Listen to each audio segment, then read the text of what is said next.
Good evening. I'd like to call tonight's regularly scheduled school committee meeting to order. Today is Wednesday, March 11, 2015. Time now is 6:30. First order of business, the school committee will be entering into executive session to continue discussion relative to collective bargaining with employee groups, individual employees, and the strategy to be followed and on continued ongoing litigation. Do I have a motion to enter into executive session? I'll make that motion. I'll second it. So I have a motion and a second to enter an executive session. By the roll call vote, Mr. Francis, how do you vote? Aye. Mrs. Palomino, how do you vote? Aye. Mrs. Pooch, how do you vote? Aye. And Mr. Kellis, how do you vote? Aye. Chair votes aye. That's a 5-0 unanimous vote. We will be adjourning executive session and reconvening the regular scheduled meeting at 7 o'clock.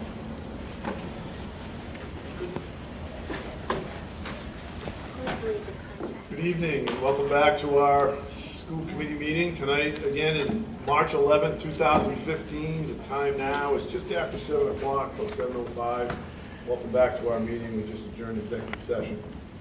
Call the meeting to order. Our first item on the agenda is the Pledge of Allegiance. So we have some visitors here, some special guests tonight. So if we can all stand and face the flag to my left. And I'm going to ask our visitors, our special guests, to lead us in the Pledge of Allegiance. I pledge allegiance to the flag of the United States of America and to the republic for which it stands, one nation, under God, indivisible, with liberty and justice for all. Thank you. You do that as long as that air, you know, we're going to get it going. It's like the momentum. So great job, everybody. Yep, we do have a quick announcement. We just to let everybody know that tonight's meeting is going to be televised and recorded. Under the open meeting law, the public is permitted to make an audio or video recording of the meeting, the open session at a public meeting. So at this time, I'd like to just, in the audience, if you're here from the media, if you just recognize we have a reporter from the town crier, and then we have Skill from the York Tewksbury Today. One more. Oh, there you go. You're with the Joe Brown, town crier. Great, Joe. Thank you very much. Okay, so we're going to go right into our recognition. It's an exciting night to have. We got a couple of nice things going on. So I'm going to turn on over to Dr. O'Connor, if you could just introduce our special guests. Great, thank you. We have the Wynn Middle School Spelling Bee, National Geographic Geography Bee, Spelling Geography Bee winners this evening. We have Ryan Smith, the first place winner. Ryan also qualified to participate in the state level geography bee. Rosalind Inping and Amber Kelly is the third place winner. You guys would just come on out. Paulina's going to come over. And I'm going to stand off camera, so it's all about you. Resolution of recognition. Whereas Ryan Smith, through his performance on the National Geographic Bee written assessment, has advanced to the state finals, and whereas Ryan Smith was awarded first place in the John W. Wynn Middle School 2015 National Geographic Bee. I would also like to recognize second place winner Rosalind Impink was also awarded the John W. F. Middle School 2015 National Spelling Bee, as well as our third place, Amber Kelly, was awarded the third place in the John W. Wynn Middle School National Geography Bee. Whereas all three of these distinguished themselves as excellent students and members of the student body who uphold the ideals and values of the John W. Wynn Middle School, and whereas these individuals have brought great pride, recognition, enthusiasm, and honor to themselves and to their parents and families, to the school and to the town of Tewksbury. Now therefore be resolved that the Tewksbury School Committee applauds, honors, and recognizes the outstanding achievement of the John W. Wynn Middle School student Ryan Smith, Rosalind Impink, and Amber Kelly.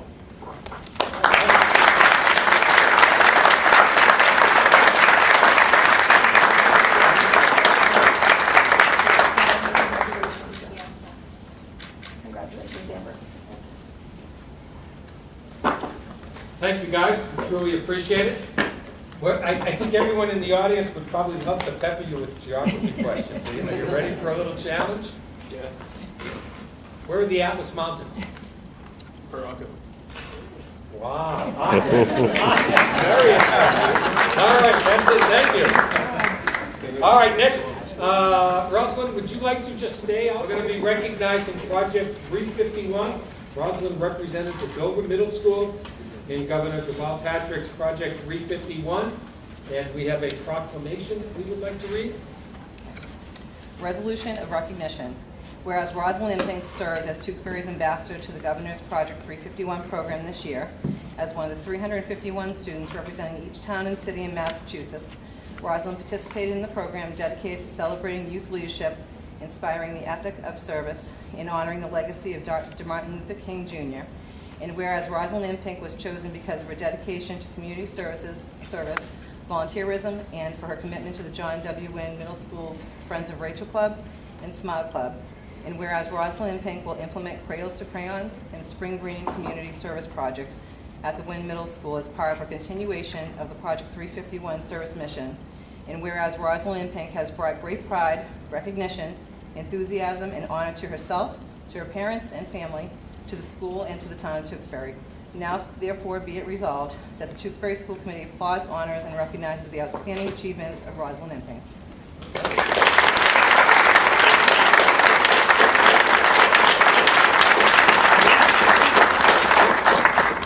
Rosalind, you're going to tell us a little bit about your work on Project 351. If you wouldn't mind sitting at the chair over there, putting the laptop down, because that little thing that looks like a real mouse is actually a microphone. And that way we'll be able to pick up everything you say. Great, thank you, Dr. O'Connor. So Project 351 helps unite 8th graders from all across the Commonwealth to serve and lead in their communities and create betterment across the whole state. One of our projects that we're doing is spring greening. So you can donate new and gently used clothes to kids ages 0 through 12 at the John Wayne Middle School in the lobby. We'll be running that through April 9th. And tell your friends, it's greatly appreciated. Anything that's in nice condition. I'm so honored to be serving with students all across the Commonwealth. That weekend with all the students was amazing. I made some friends, and I hope that we can continue to help make our community a better place. And thank you. Project 351. Do you know what that number symbolizes? I do. All the towns and cities in the Commonwealth. Commonwealth, there's one representative from every town or city in the Commonwealth. Thank you. I have these for you guys. If you could pass them. Sure. Thank you. And next, we have our essay contest winners. The contest focused around laying a wreath at a ceremony at Arlington National Cemetery. And we have four of our students that are here this evening.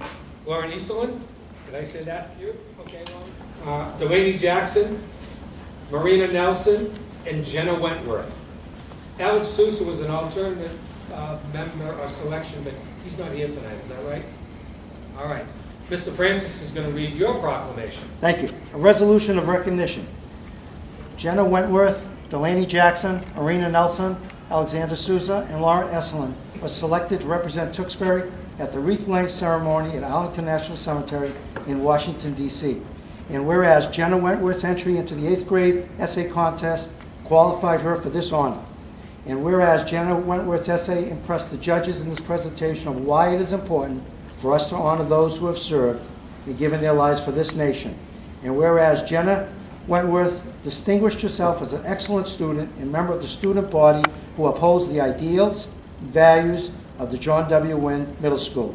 And whereas Jenna Wentworth has brought great pride, recognition, enthusiasm, and honor to herself, to her parents and family, to the school, and to the town of Tewksbury.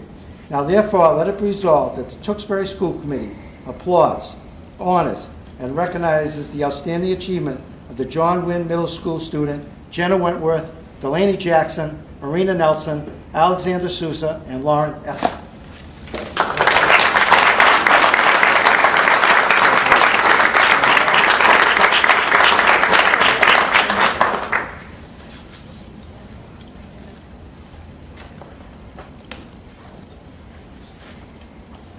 Ladies, by any chance, did any of you bring your essay tonight? No one did. You didn't want to read it, did you? You didn't want to be on television 14 times over the next 2 weeks.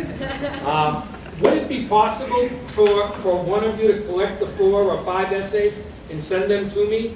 We'd like to maybe at the next meeting, we might read one of the essays. Would you mind doing that? Great, thank you. Parents, thank you for coming this evening. We appreciate it. And we know everybody has homework, so feel free to either that or I'd say take them to Friendlies, but go to Green, is it Orange Leaf? Orange Leaf instead.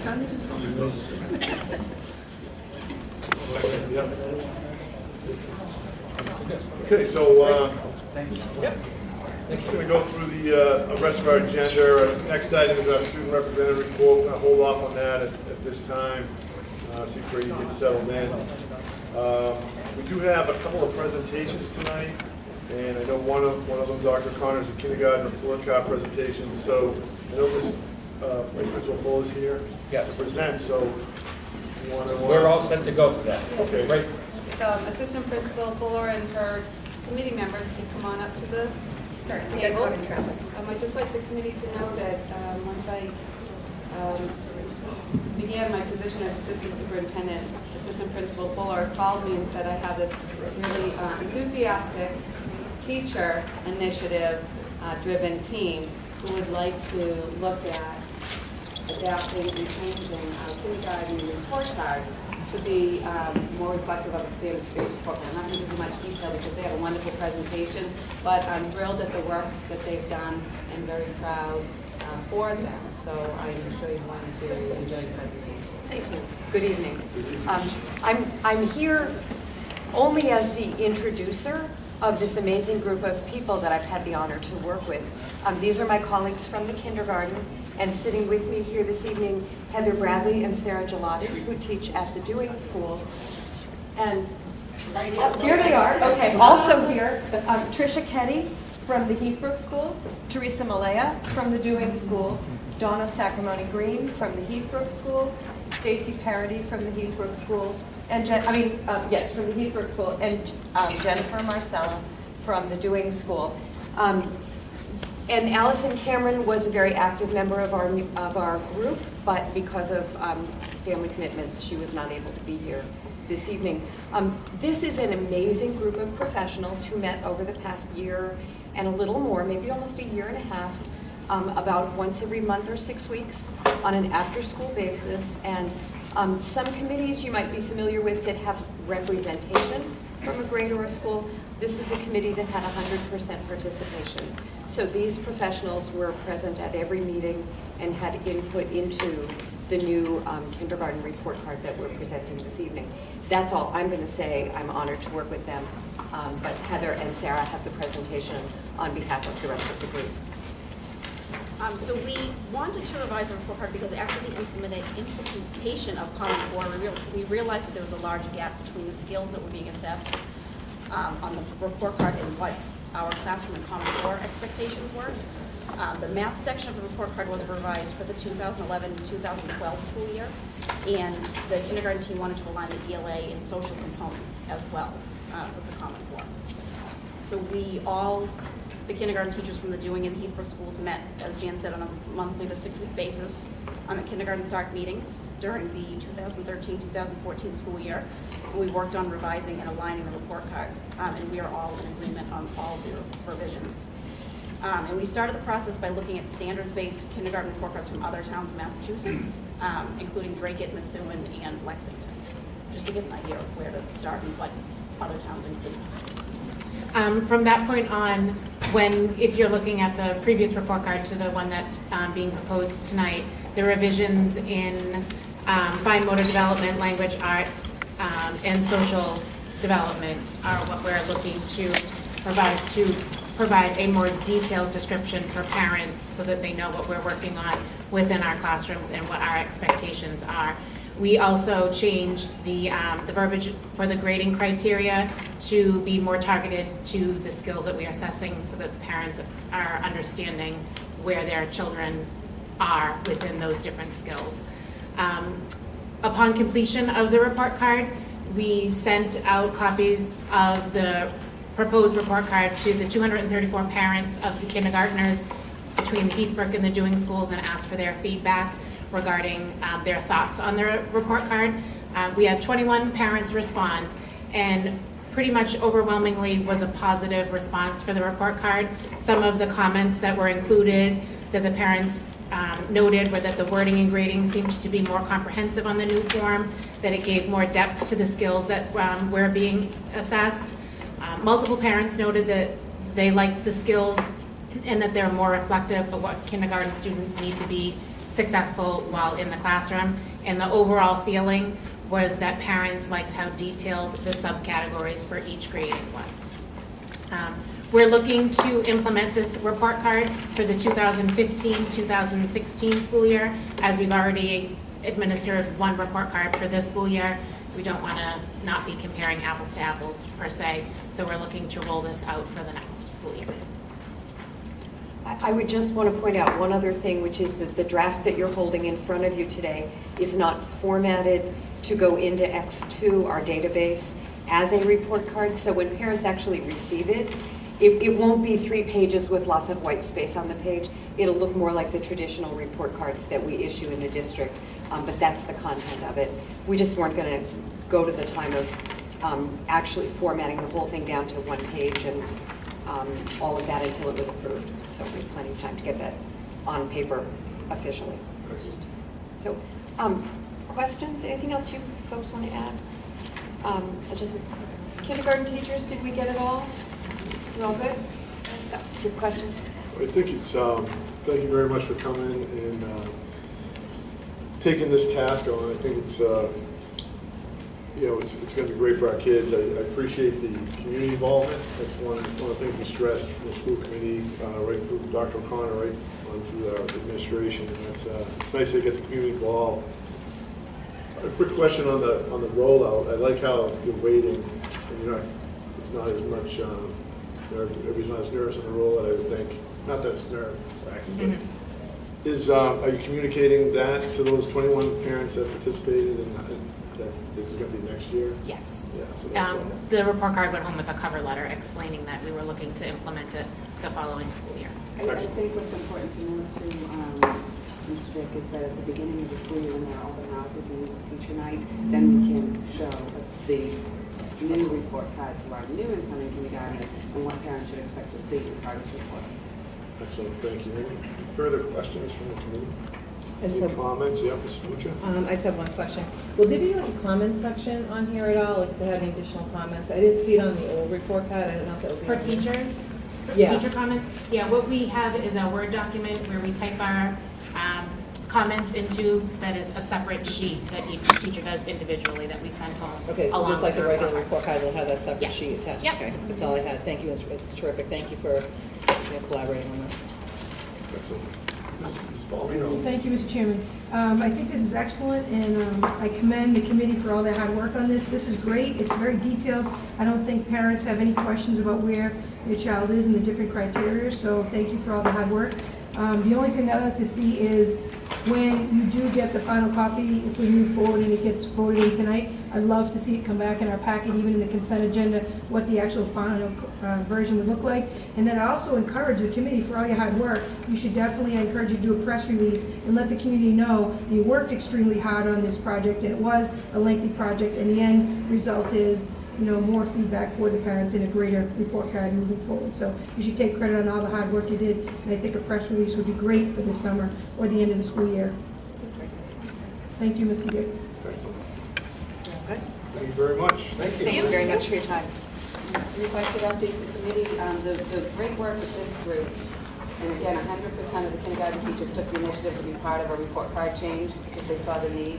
We now currently have an active working group on the grades 1 through 4 report card. They have some very, very lofty goals. We're looking at a change for next year, moving towards a standards-based change for the following year, and streamlining the report card to be a live document in the Aspen grade book. So lots of changes coming down the pipe for report cards. We'll keep you aware each step of the way. Excellent. And at some point, we'll end up voting on that at a meeting in the future. Awesome. Thank you very much. All right. Any further comments? Dr. Connor, this is another special introduction to 3 new faces in Tewksbury, actually 2, maybe 2.5 faces. 2.5. We'll call Let me just start off by stating that we began our meeting recognizing middle school students and great work that they've done. And it's so important for people to know that we're not just about athletics here in Tewksbury, that there are great things happening in our schools every day.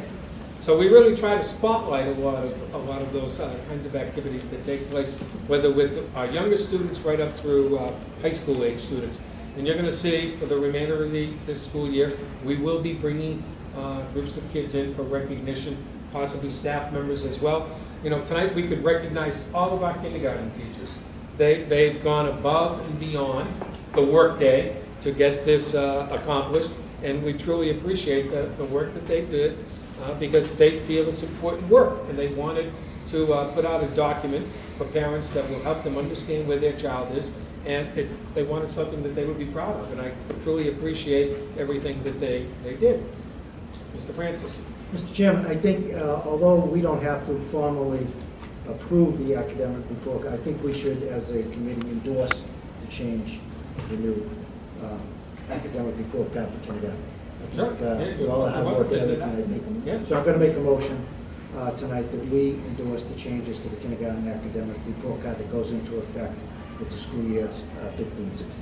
I'll second that. Okay, there's a motion and a second to endorse the kindergarten report card revision that goes into effect 2015-2016. All those in favor, signify by saying aye. Aye. Chair votes aye. All those opposed, so it's a 5-0 unanimous vote on endorsing that project. Thank you very, very much. Thank you, Mr. Chairman. Thank you. Well done. All right. So continuing along those lines, as I started off by stating, it's great to recognize students. Well, tonight we're going to introduce 3 new members of the Tewksbury Public Schools community.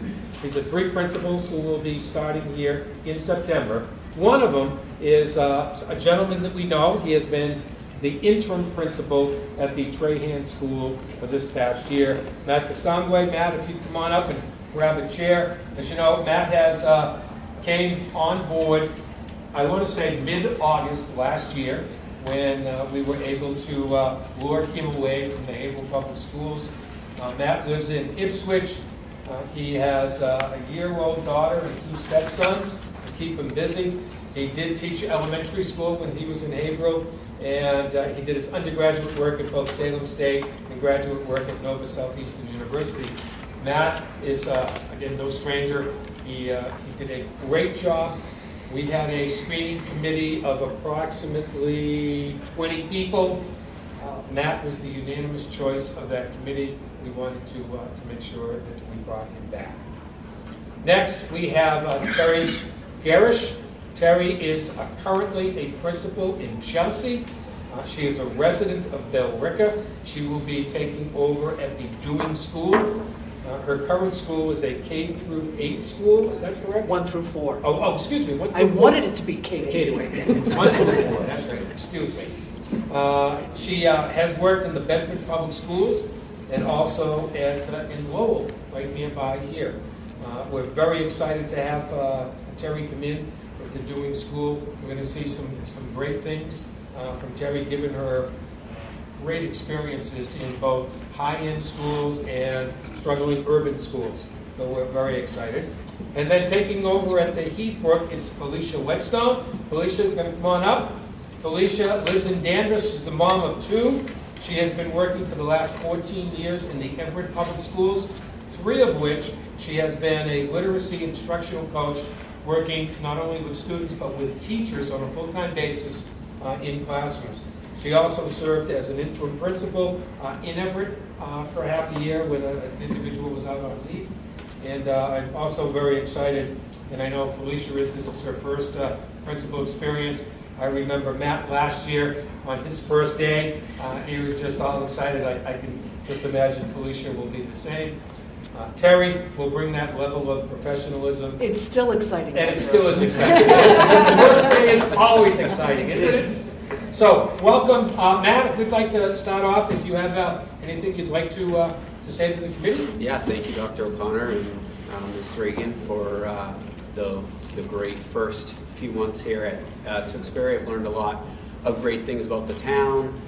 We have a great school at the Trahan. with a wonderful dedicated staff, got to know a tremendous amount of kids and families, and just looking forward to really, strengthening our culture at the school and getting to know more and more people each day. Mr. Chairman, members of the committee, did I just talk over you? No. I'm sorry, it might not be the last time. Dr. O'Connor and Ms. Reagan, I am so pleased.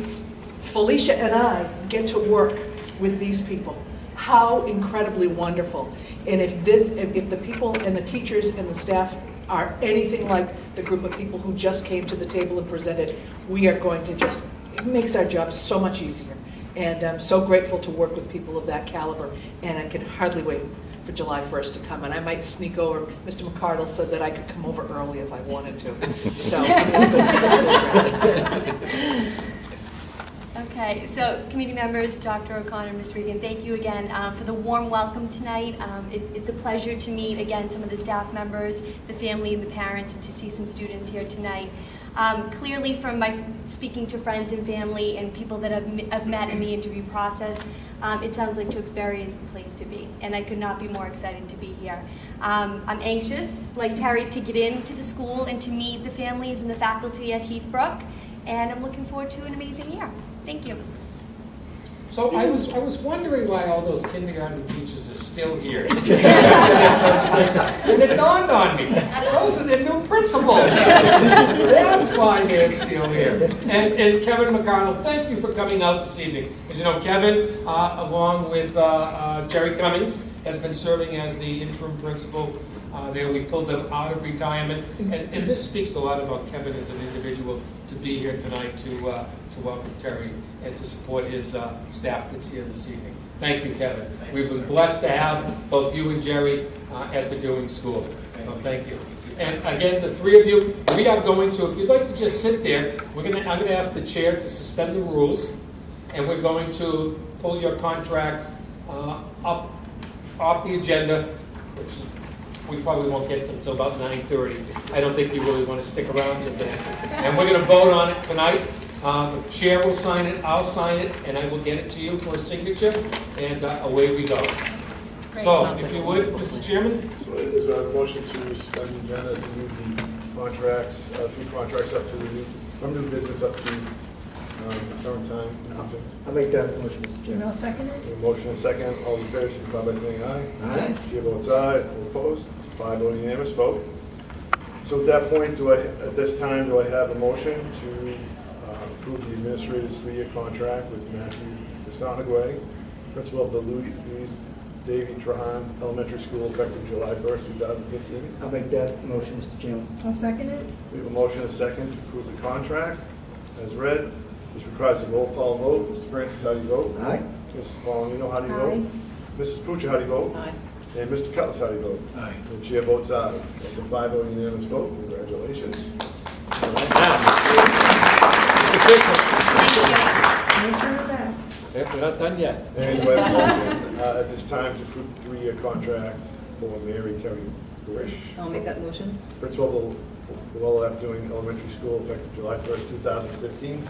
Sorry, I jumped the gun. I'm so That's good. excited. Yeah. I'll make that motion. Thank you. There's a motion and a second to approve the contract on the table as read. Roll call vote. Mrs. Puccia? Aye. Mr. Cutlass, how do you vote? Aye. Mrs. Palmer, how do you vote? Aye. Mr. Francis, how do you vote? Aye. The chair votes aye. It's a 5-0 unanimous vote. Congratulations. And then, do I have a motion for the administrative 3-year contract for Felicia Whetstone, principal of the Heathbrook School, effective July 1st, 2015? I'll make that motion. I'll second it. Motion and a second to approve the contract as read. Mr. Francis, how do you vote? Aye. Mrs. Palomino, how do you vote? Aye. Mr. Cutlass, how do you vote? Aye. Mrs. Puccia, how do you vote? Aye. The chair votes aye. That's a 5-0 unanimous vote. Congratulations and welcome to pickleball. Yes, congratulations again. I just want to say, Mr. Chairman and everybody here, that the committee that got together to make sure all our principal selection was great, did a tremendous job. I know it was being on the committee with Mr. Cutlass, is when they came before us, I think when they came in the room the first time and saw 15 of us sitting there, it was kind of hard, but we had a great time, great interviews and everything, and we want to wish you luck, and I want to also thank all the other committee members who helped out in the selection process. Thank you. Thank you. Welcome. Thank you. You're free to go, although I suspect they're going to grab you out in the hallway and start peppering you with lots of questions.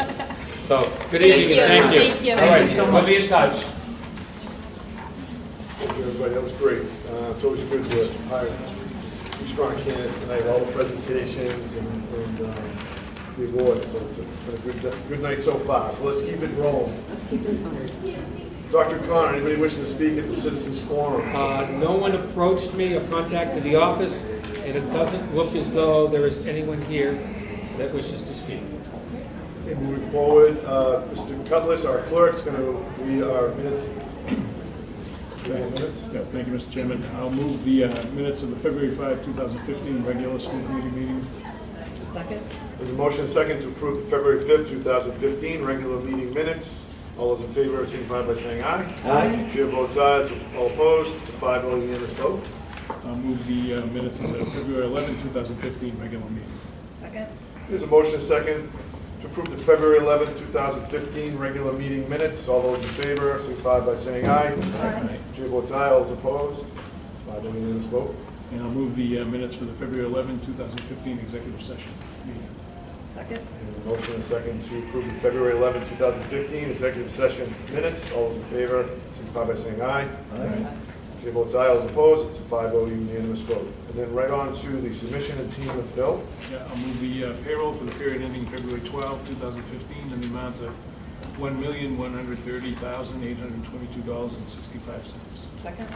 There's a motion and a second to approve the payroll period ending February 12, 2015, the amount of $1,130,822.65. All those in favor signify by saying aye. Aye. Chair votes aye. All those opposed? 5-0 vote. And I'll move the payroll for the period ending February 26, 2015 in the amount of $1,210,065.32. Second? We have a motion and a second to approve the payroll period ending February 26, 2015, the amount of $1,210,065.32. All those in favor signify by saying aye. Aye. Chair votes aye. All those opposed? 5-0 unanimous vote. Right down to consent agenda. Do I have a motion to accept tonight's consent agenda, or is there actually is there something that somebody wants to take out and discuss at this time?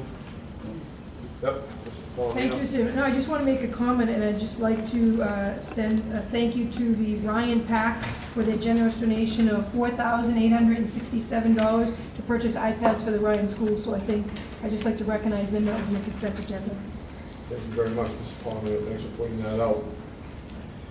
Anything else anybody wishes to speak about? So do I have a motion? I'll make that motion to accept tonight's consent agenda. I'll second that. There's a motion and a second to approve tonight's consent agenda. All those in favor signify by saying aye. Aye. Chair votes aye. All those opposed? It's 5-0 unanimous vote. We're going to go right on over to our superintendent and staff reports. Dr. O'Connor. Thank you. I was going to start off thanking the Ryan School PAC, Joy Beatrice, outstanding $4,800 donation. Save this date, the Day on the Hill. It's the annual Let's Go Meet Our Legislators, April 29th. And the School Committees Association of Massachusetts sponsors this event. You should be receiving mailings from them regarding that. Also, on April 1st, the Taste of the Town, another very important community event, takes place at the Tewksbury Country Club. There's information in the newspapers and flyers that are all over town announcing what restaurants are participating, the times, the cost, etc. Tomorrow, we have a very important meeting set up at 1 o'clock with representatives, both state representatives and national representatives. We have our new representative for our county, Seth Moulton, will be in attendance tomorrow, along with Representative Lyons and Maselli, and Senator Battalion will be present. We do have members of the school committee, members of the town council, board of selectmen that will be present. And we're going to talk about everything from unfunded mandates to the rising costs of education to support both at the state and federal level for public education. That is open to the public. It is a public meeting.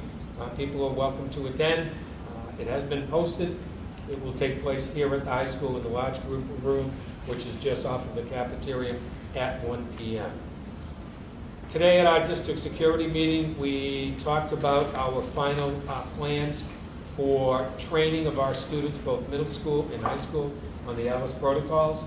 That training will take place on April 7th and April 9th at the respective schools. And then we do plan on running a full-scale drill in each of those schools later in the month of end of April, after vacation, into May. We did have a parent training for these Alice protocols. It was not widely attended. I don't know why. We put out more information and notices to parents about that meeting.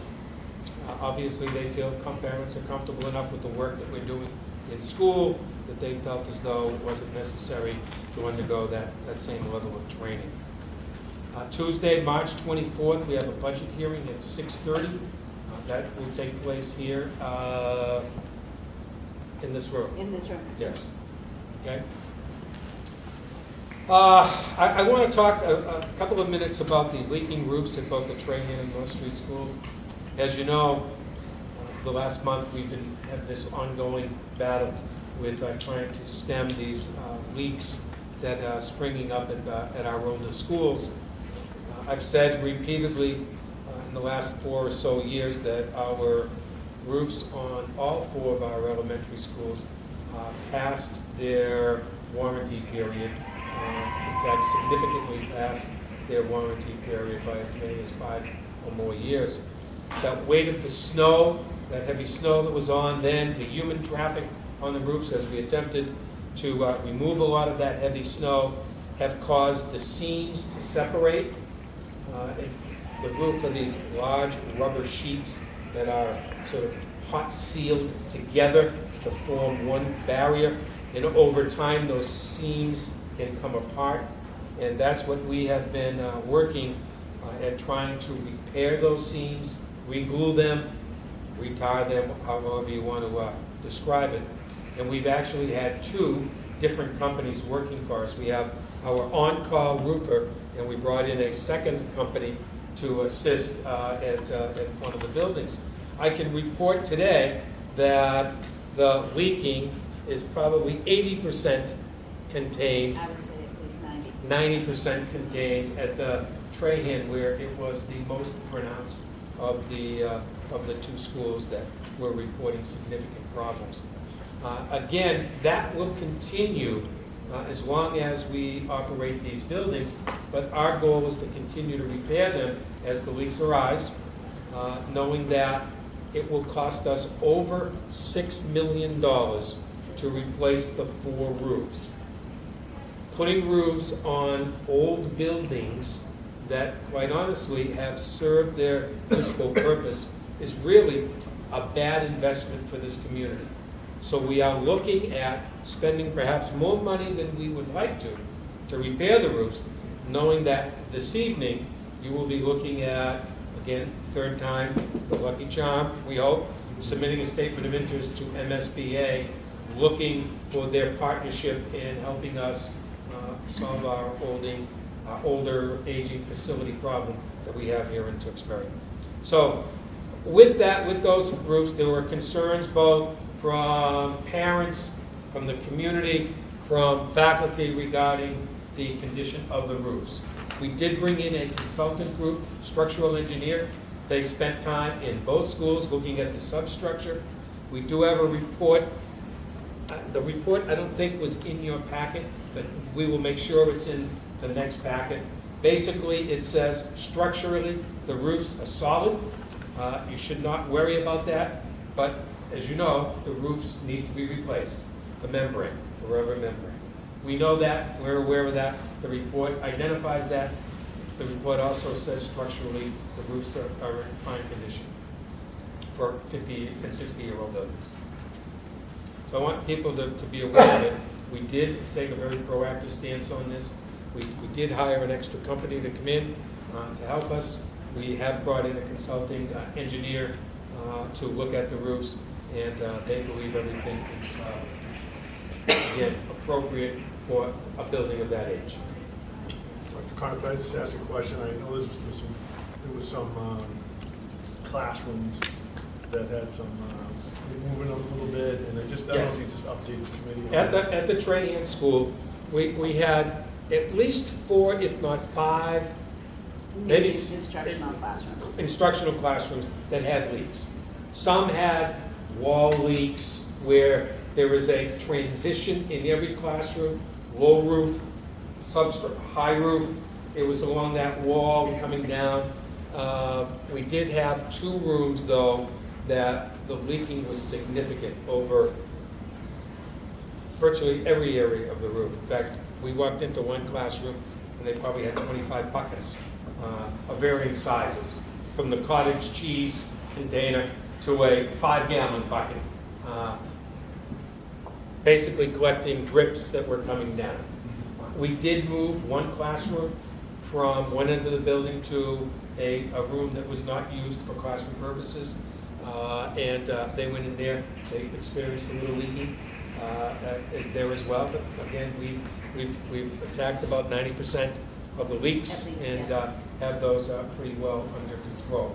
There was some minor damage, and we're working with the individual teachers and insurance companies to replace, personal materials or textbooks, reading books, manuals, countertops that buckled on a couple of them.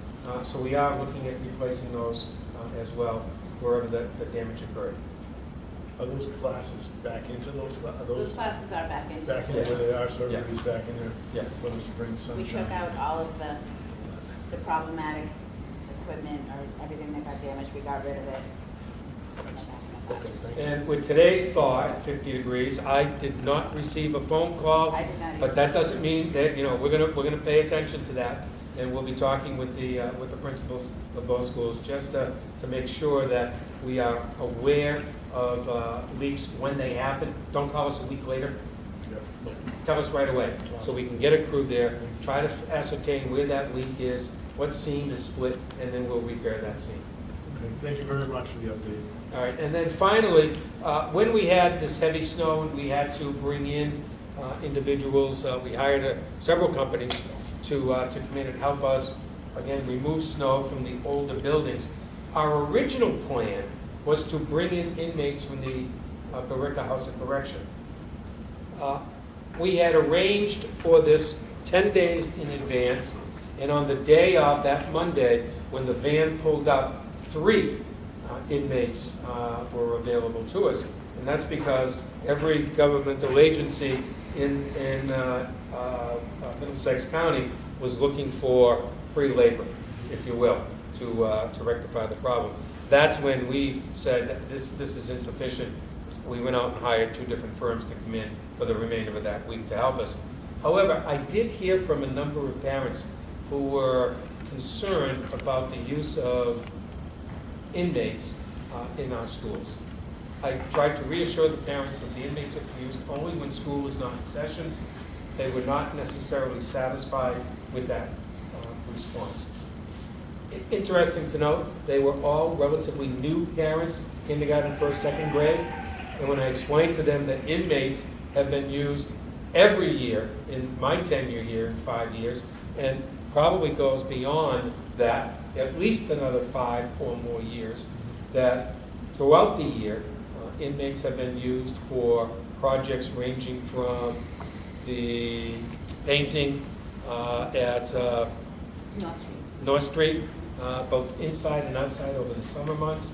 At Doucette Field, we had inmates in almost all summer doing carpentry repairs, painting, some minor cement work that was done. They did some work at Ryan.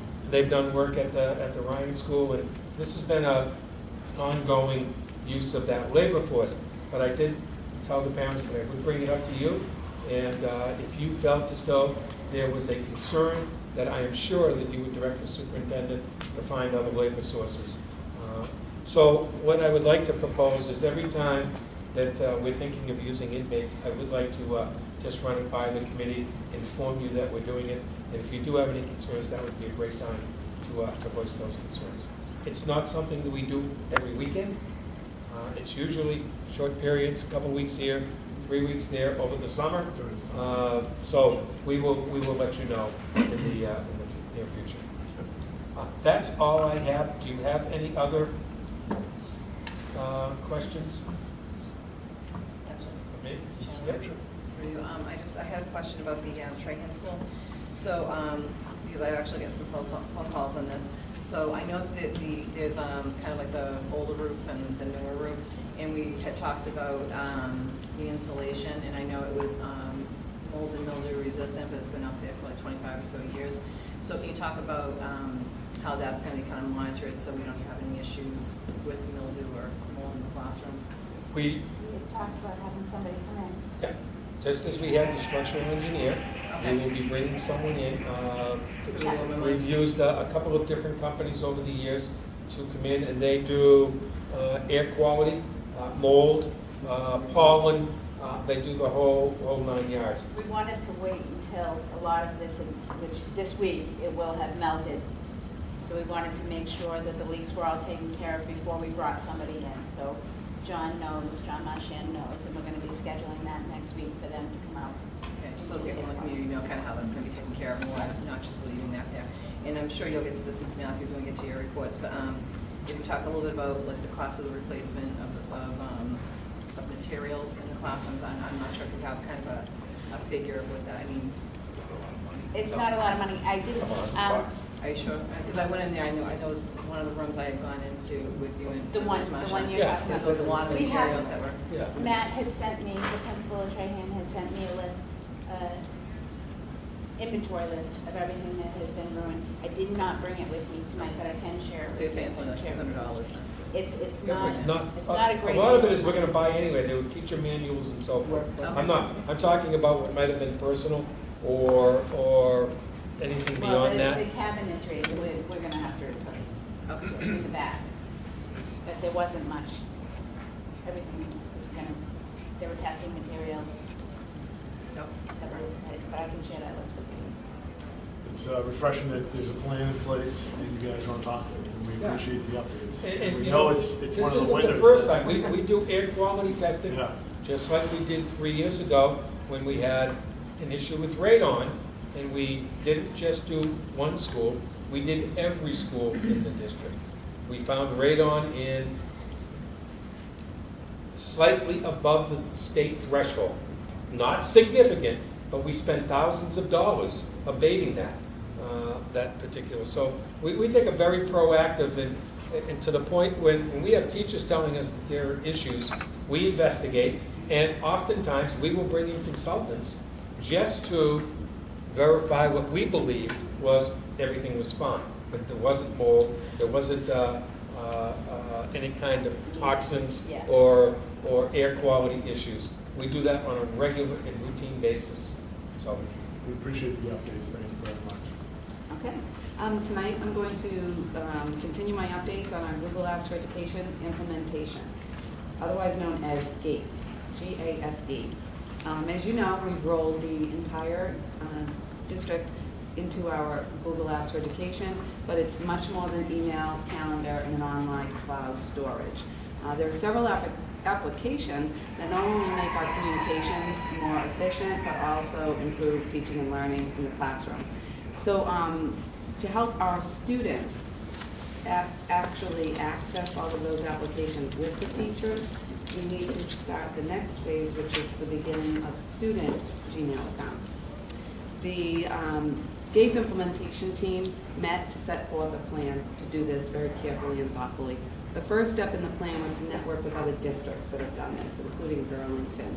Burlington shared with us, as well did Reading and Westford, shared with us their mistakes and what they learned in this type of a rollout. In fact, they also shared with us a procedural document that they said we could have an edit to meet Tewksbury's needs. We've created a pilot technology acceptable use procedure manual that we're going to pilot with 2 classes at the high school. Kevin Muse, a teacher here, a math teacher, has accepted the task of piloting student Gmail accounts. Now I want to be really specific. These are Gmail accounts that are utilized with the district's Google Apps for Education. They're not just rolling out email accounts for students. They can do that personally on their own. So Kevin is, as I said, piloting this document, sending it home with a letter to parents. There's quite an extensive amount of reading to do before we get started. I want to note our main purpose of this is teaching and learning. But it's also not only academic success, it's the communication students kind of need in the workplace and in college when they leave high school, as well as 21st century technology skills for lifelong learning. So it's really important that we model that, we use it responsibly, and that we have a procedure in place. I wanted parents to know that are watching tonight, they have a very active hand in this. The student's Gmail account will be their local student identifier, which is accessible at all times on their Aspen X2 account. So when we set these up, there's no secret to the parent what that Gmail account is all about. I just want to read for you too, in student Gmail permissions, that the email messages can only be sent from whom they are received, so that's the teacher. This is not a Gmail account to be used outside of the Tewksbury Public Schools. Cannot be used to access other types of applications or games, things like, unless they're part of our Google Apps for Education. We have quite a bit of a control from the administration offices on this. All TPS students cannot receive email from outside of the domain. Therefore, students should not use their TPS email for setting up any other accounts. So that's all spelled out, as well as the permissions for teachers using this. So this is a procedural booklet for the staff as well as students, as I said, with a sign-off page for students and parents. So I wanted to keep you in the loop as to where we're going with this. Once we receive the results of the pilot with this small high school group, we'll then create the timeline to do Gmail accounts with our freshmen through juniors. And we are not including the seniors for obvious reasons, because these accounts will stop once the students graduate and move on from us. This is not an account that they will keep. It's internal. So we figured it was, didn't make a lot of sense to put our seniors in the mix. And then we have to carefully plan how we roll this out to our 5th through 8th grade students, because those teachers want to be involved as well. To support this entire initiative, this weekend, 2 full-day conference days on Saturday and Sunday will, on the GATE Education Technical Summit is in Burlington. We have roughly 22 administrators and staff members going to that summit to explore and investigate ways that Google Apps for Education is going to improve teaching and learning in Tewksbury. So let me just see if I have anything else. That is it on Google Apps for Education. I wanted to keep you informed as we roll this out. I'm sure you're going to hear from parents, and please have them contact us with any questions they may have on how we're using the Gmail accounts for learning. Excellent. Any questions? I do have a junior that's in Mr. Muse's class, so I was one of those first signees. Excellent. It was teamwork. We sat down, we read it together, and a lot of good information on the sign-off. And so I commend the teacher, got it right out, and my daughter was right on top of me, so she's all in. Excellent, that's great news, and we'll pull our parents as well and see if there's anything that we need to include or we're missing in this procedure. Excellent. Once it becomes, and it's good to note that we've also noted all of the acceptable use policies that you already have adopted in the school committee policy. So Yeah. I did see a bunch of school committee things. that's right. Your hard work is right on the front cover. It's our hard work. I just wanted to update the committee on the wind pipe burst that we had. As some of the public might know and the committee knows, on February 23rd, we had a coil that burst in room 111 at the Wynn Middle School. I got the phone call at about 6 a.m. that morning. It was a Monday morning. It had happened sometime after 9 p.m. that night. It had burst in room 111, which thankfully didn't have any kind of carpet. It went out into the hallways, down the hallway a little bit, but the part that was bad is it went through the wall and went down into the library. So it went into a server room in the library and spread out through the whole entire carpet of the library. I immediately called ServPro. We had them in there. They have completed their task. I heard from the adjuster today. We called Maya. We had an adjuster come in and we put in a claim. Servpro's total bill was $8,090 for everything they did. They did a fantastic job. They had fans in there. They went into the walls because the walls had water damage as well. And everything is perfect. Maya had recommended a company called Rebuild X. That's who they work with. We have them coming out on Monday. They're going to assess everything and they can do all the work for us because we're going to have some wall work. They're going to determine whether we need to rip up the rug. It is concrete under the rug, so we're hoping that we don't have to. We have Wilmington Wire that's going to be coming in, and they have to replace the plugs in the floor. Thankfully, our tech department had checked every computer, and they're all fine. We didn't have any damage to any of the servers or the computers. But we did have some damage to the furniture in there. All the chairs and tables, they were split. There was little seams that were split, and the adjuster had looked at them and said that we have to replace all of them. Patty Muse from our office actually found all the paperwork from when the Wynn Library furniture was all purchased. So I'm sharing that with the adjusters because it's all a big set. All of the cabinetry that holds all the books, all of the walls, everything is all a big set. So we have to see if we can get replacements for what we have or whether we'll have to get a whole new set. They understand that, they know it's coming. Other than that, everything is in the works. We haven't completed everything yet, but we'll know better once Rebuild X comes in and tells us exactly everything we have to do, and then I can update you on where we stand after that. Any questions about it?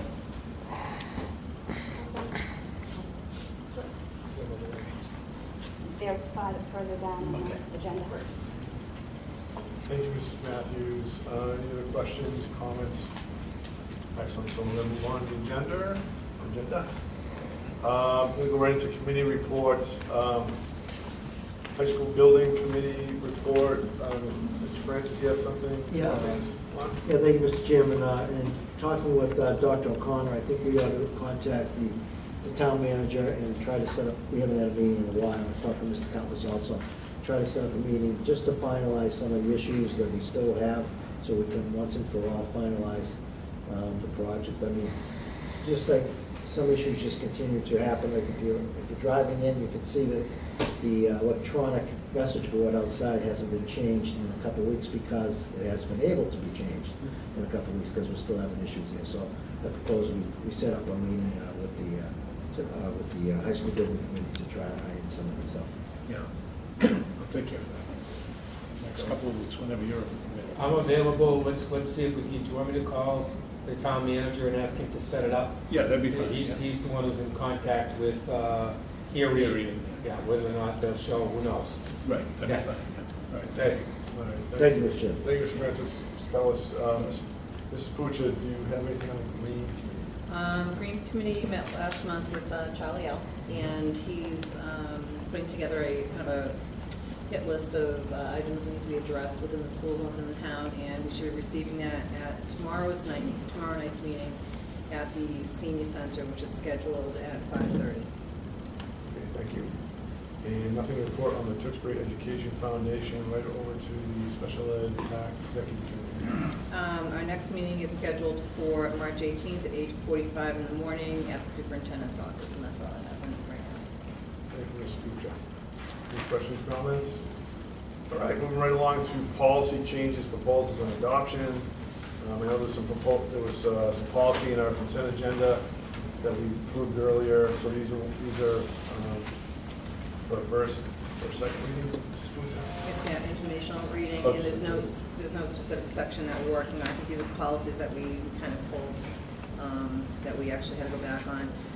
So the following policies we're looking to rescind: ACAB-R, sexual harassment complaint procedure; ACAB-R, procedures for processing formal complaints; ADA, Tewksbury Public Schools mission statement; ADB, school community drug policy; ADBA, possession of low or non-alcoholic beverages; ADC, smoking on school premises; ADD, safe schools; IJNDBA-R, email usage.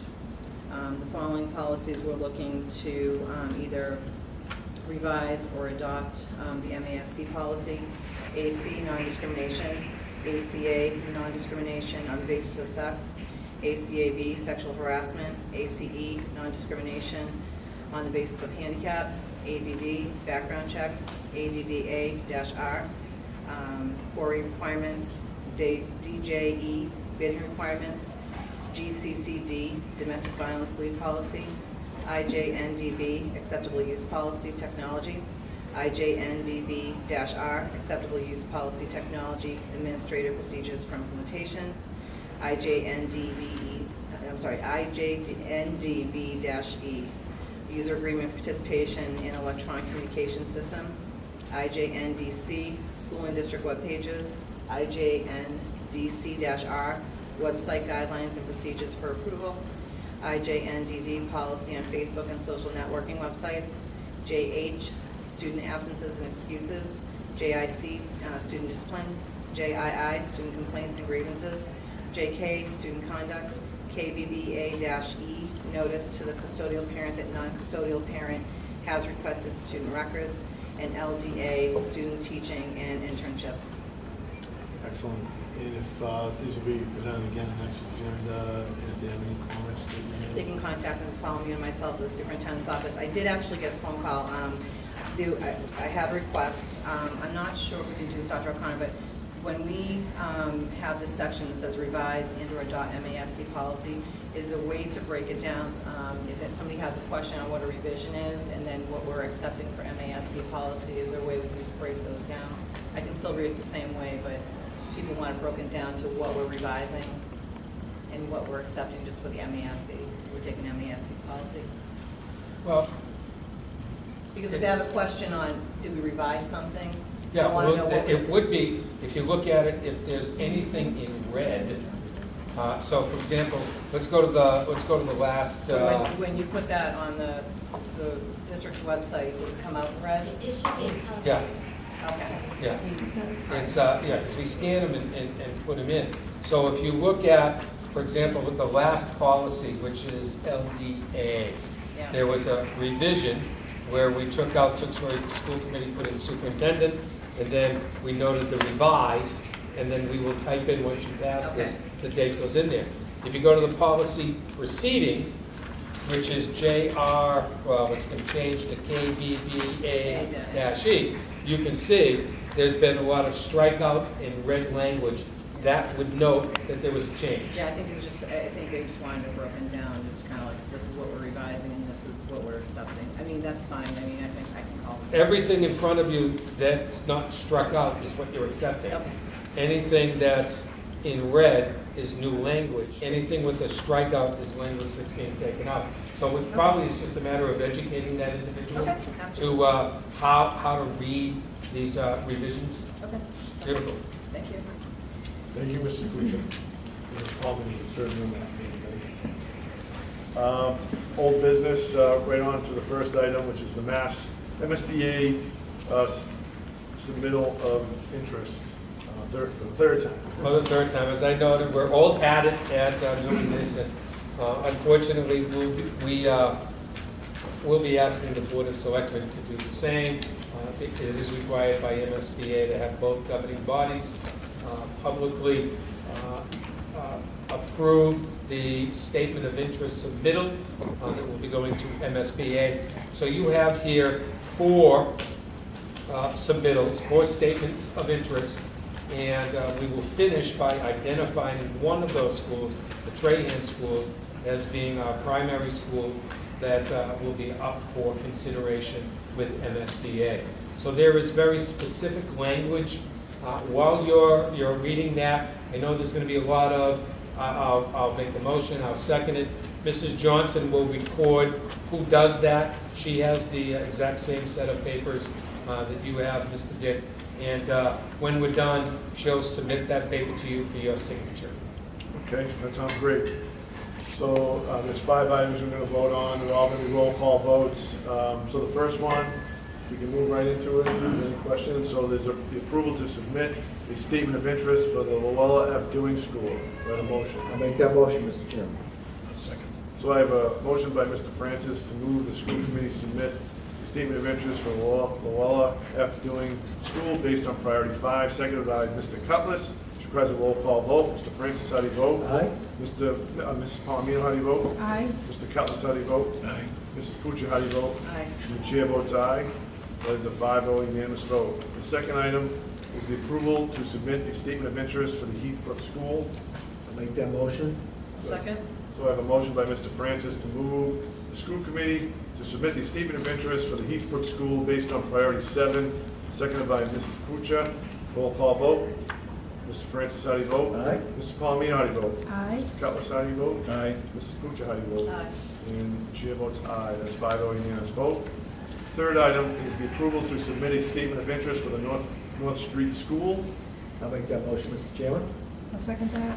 Mr. Francis makes a motion, is made the motion to move the school committee to submit a statement of interest for the North Street School based on priority 7, seconded by Mrs. Palomino. Roll call vote. Mr. Francis, how do you vote? Aye. Mrs. Palomino, how do you vote? Aye. Mr. Cutlass, how do you vote? Aye. Mrs. Pucci, how do you vote? Aye. And the chair votes aye. It's a 5-0 unanimous vote. Number 4, the approval to submit a statement of interest for the Louise Davy Trahan School. I have a motion. I'll make that motion, I'll Mr. Chairman. second Mr. Francis made a motion to move the school committee to submit a statement of interest for the Louise Davy Trahan School based on priority 7, seconded by Mrs. Palomino. Roll call vote. Mr. Francis, how do you vote? Aye. Mrs. Palomino, how do you vote? it. Aye. Mr. Cutlass, how do you vote? Aye. Mrs. Pucci, how do you vote? Aye. And the chair votes aye. This is a priority school vote. Do I have a motion to submit the priority school vote I'll make For that the motion. training school. for the Trahan School as a priority school for Tewksbury Public Schools? I'll make that motion, I'll Mr. second Chairman. it. Mr. Francis has moved the school committee to identify Louise Davy Trahan School as a priority school for Tewksbury Public Schools, seconded by Mrs. Palomino. Roll call vote. Mr. Francis, how do you vote? Aye. Mrs. Palomino, how do you vote? Aye. Mr. Cutlass, how do you vote? Aye. Mrs. Pucci, how do you vote? Aye. Chair votes aye, so that's a 5-0 unanimous vote. No, you don't need to sign that. Excuse me. Excuse me. We'll get it to you in a few moments. I'm I was sorry. here to catch Wasn't going to jump into your lap. I wasn't here to catch you. Thank you. That's that trust thing we did. All right. So, thank you, everybody, for doing that, and that's exciting that we're submitting that again, and we'll work with the selectmen to get that submitted. Our second item on the agenda is the World Studies textbook adoption. In front of you is a memorandum, which will require a roll call vote. This memo is my recommendation that we move forward to purchase Holt McDougall World History Patterns of Interaction. You see the 2 quotes, the Holt McDougall quote as well as the Pearson World History textbook. We're recommending Holt McDougall for several reasons, as you heard from Department Chair Brian Elwood and history teacher Jane Scappa at the last meeting.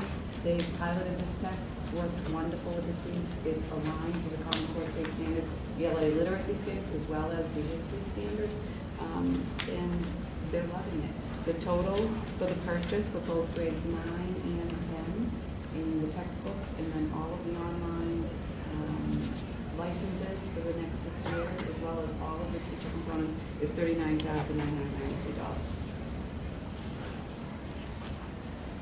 $39,993. Just before you vote, we do have those funds available to us. Been allocated for textbooks, came to us in this year's budget. It came to us from the town one-time funds. I'll make a motion to approve the World Studies textbooks adoption at Tewksbury Middle High School, Holton McDougall World Series Patent of Interaction in the amount of $39,993. I'll second that. Is that, I'm sorry, just for point of clarification, so it's both books for $39,000, correct? Well, it's for both classes. The beauty of this text was it was one volume, one text that serviced all grades, where the other text, Pearson, had 2 volumes, very tedious. Even though we would be purchasing the same amount of each volume, we would certainly maybe need more because some are used through volume 1 and 2. This is one volume as an additional online subscription. Okay, thank you. You're welcome. Sorry to interrupt, Ms. Plumlee. So there is a motion and a second to approve the World Studies textbook adoption for Tewksbury Memorial High School for the Holt McDougall World History Patterns of Interaction for the amount of $39,993. There's a roll call vote. Mr. Francis, how do you vote? Aye. Mrs. Palomino, how do you Aye. vote? Mrs. Bucci, how do you vote? Aye. Mr. Kaus, how do you vote? Aye. The chair votes aye, that's a 5-0 unanimous vote. Thank you. And then we met with the Finance Committee last week. It was a good meeting. We got a lot of good feedback. I know there was a bunch of questions that they had, and Mrs. Matthews, you have those questions, but you're going to give us a little bit of a summary of that meeting and what to Well, expect. we did, the school committee, the town administration, and the finance committee, and the school administration met last Thursday, the 5th. And we went over, in your packets, you'll see the presentation that I went through with the finance committee. We asked them that night, they went through and they asked questions off the cuff, but then they gathered their questions, and yesterday they submitted a list of 24 questions, one of which has 11 parts. And then today, they submitted an additional list of 8 more questions. So what I would like to do is, we're in the process of gathering all these answers together. So when we have our budget hearing on the 24th, I'd like to address those questions publicly and kind of get the answers back to you. Excellent. Sounds like a good plan. Any questions? Any comments? Just that I felt as though it was a very productive meeting with the Finance Committee. They seemed very interested in the services we are providing the children of this community. They seemed very supportive of that. They did ask some difficult questions. We did respond, I think, appropriately. If we couldn't give them the information, we told them we'd get them the information as soon as we get back to the office. So, again, the Finance Committee, I thought they were great. They're Very receptive. In the past, they've been very supportive. In fact, at least in my time, we've not had a Finance Committee member vote against our budget. So we've been very fortunate to have their support. Just to want to echo some of that in my comments that night, Mrs. Matthews did a fantastic job. There was a few comments from the FinCom members that it was a very well put, very clear budget things he presented. So he represented well, and as well as Dr. Connor. So thanks for all that extra effort. Any other comments? All right, so we're going to move right into new business, and we have our school attendance report. Dr. Connor, so I need to include that in new business? Sure. I've passed this out the last couple of years. This is an annual report that we submit to the state that in addition to the Tewksbury Public Schools, children in this community have other options, and those options range from vocational high school, as you see in the third column, heading over the vocational technical regional school, to collaboratives, to charter schools, out-of-district public schools, number of homeschooled, number of students in-state private and parochial schools, and out-of-state private and parochial schools. It's difficult looking at this year to year, but if you were to do just a quick comparison from the 2015 to the 2012, you see we've made some inroads in some areas, and we've lost some traction, if you will, in other areas. The number of students attending vocational school is down from 4 years ago by approximately 80 students. That's saying that the kids are staying here in our high school. However, if you look at the collaborative, the charter school, and out-of-district public schools, those numbers have increased, not dramatically, but increased nonetheless. 15 students, that's a 50% increase. 4 students, probably about an 8% increase, and 18 to 24 would be about a 20% increase. Again, not significant numbers. And then the number of students attending state, private, and parochial schools has dropped by about 80 students as well, which says kids are probably making the decision to stay here with us more so than going off to private schools. And of course, we can attribute a lot of that to the new building and the great things that are happening here with everything from the new honors program, advanced placement, the theater arts program, the athletics, are keeping kids here. So I just wanted to share that. with you. I know that that has been a concern. We talked about it earlier, I think back in September or October. This is Richard. We talked about kids going off to the charter school in particular. So, Mrs. Palomino, I think, has a question.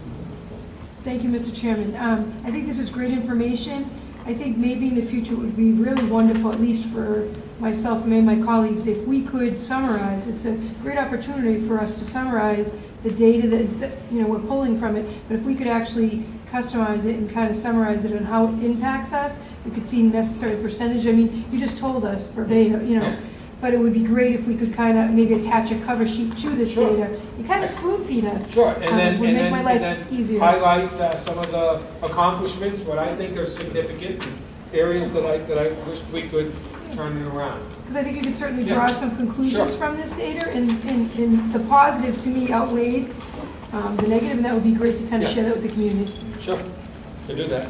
Thank you. Just the other note too is, we always seem to fall into that, hey, we got a great facility, and that's why kids are staying in there. And I'd like to start to point out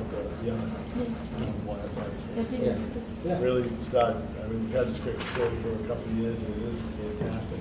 But we're doing all sorts of other great things, challenging our kids, test scores and all that stuff, so that's great. To start that. And I'm even more curious now to see with the new administration how some of these numbers could be starting to shift moving forward, looking ahead the next 3 to 5 years. But certainly the charter schools, I'd love to really keep a close eye on that. So I'm just saying a nice cover sheet summarizing it would really be terrific. Yeah, great. Thank you. Will do.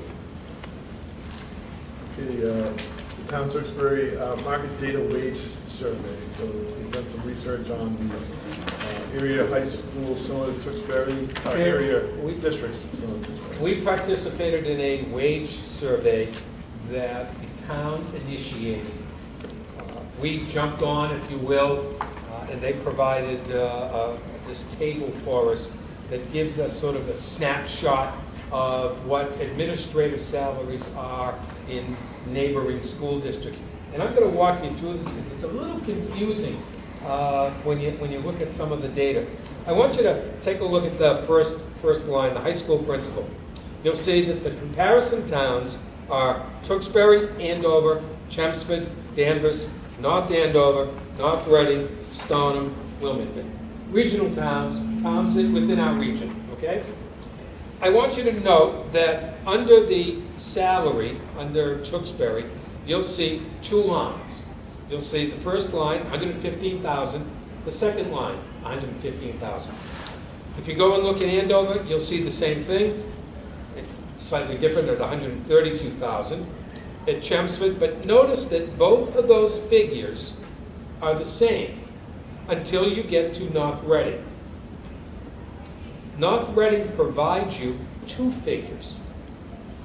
Those figures represent the range in which an administrator would be hired at the high school, and salary would be based upon a variety of factors, possibly experience, graduate degrees, etc., and would be placed somewhere in that range. So you have a high to low.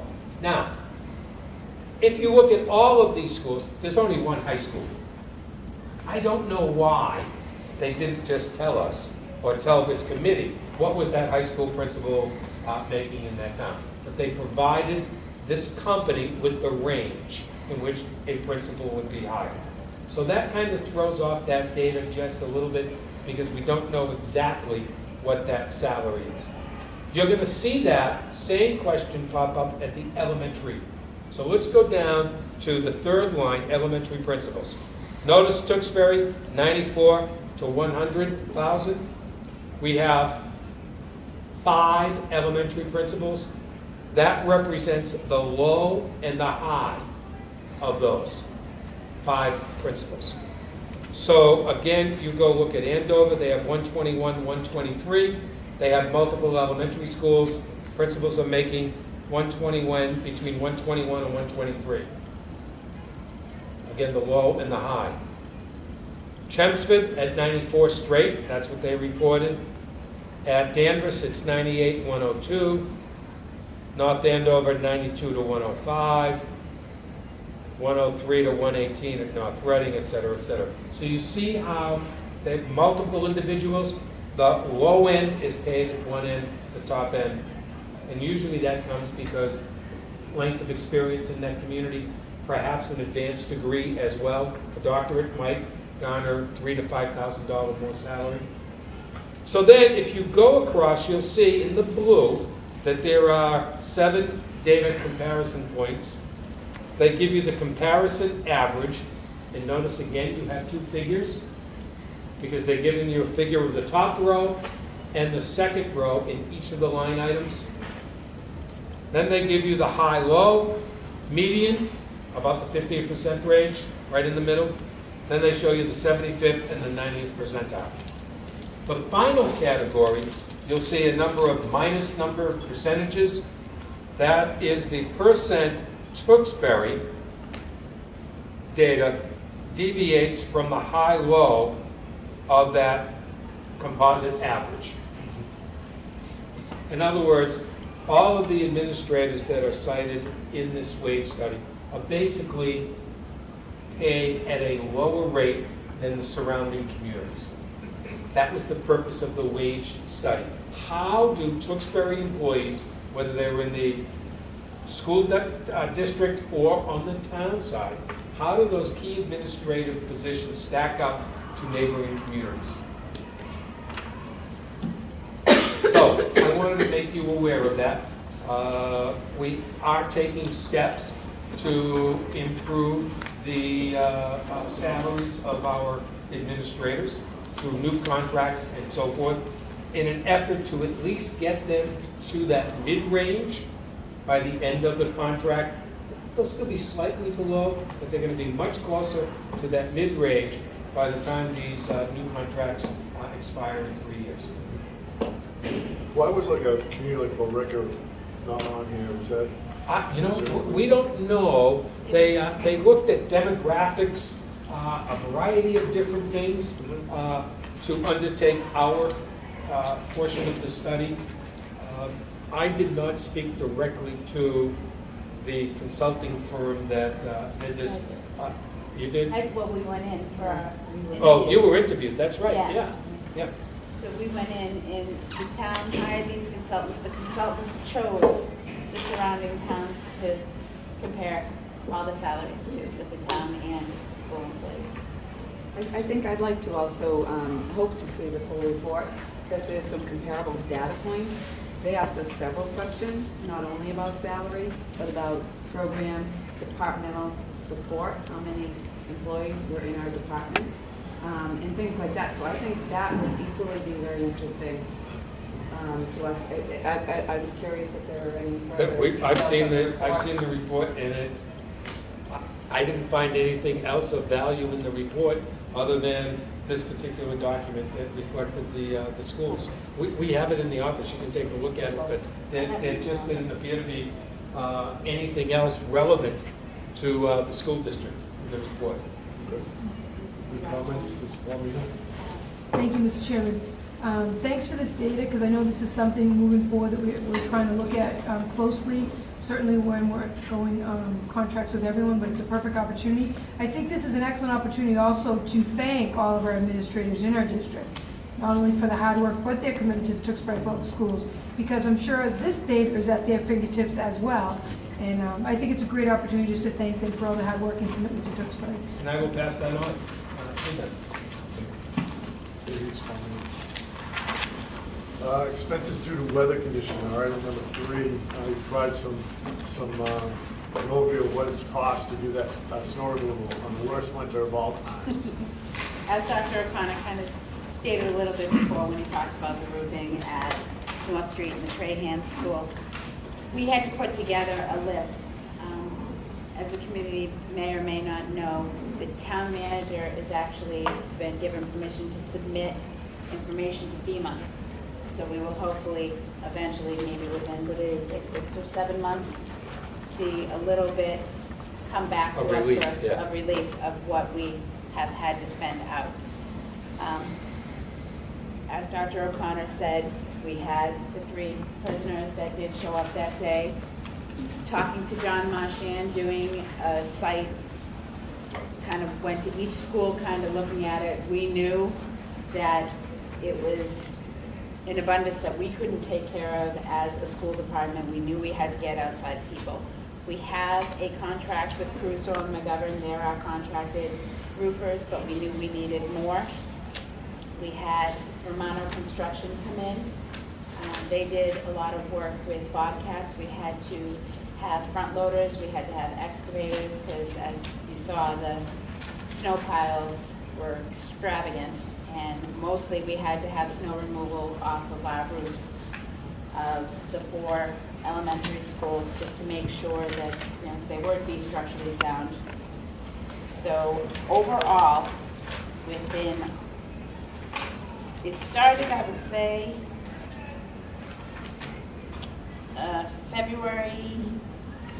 February 13th or 14th. It was Friday the 13th, and we actually had them come in. We had Crusoe and McGovern start on the 13th, and then that whole entire vacation week, we kind of overloaded every vendor we could for snow removal.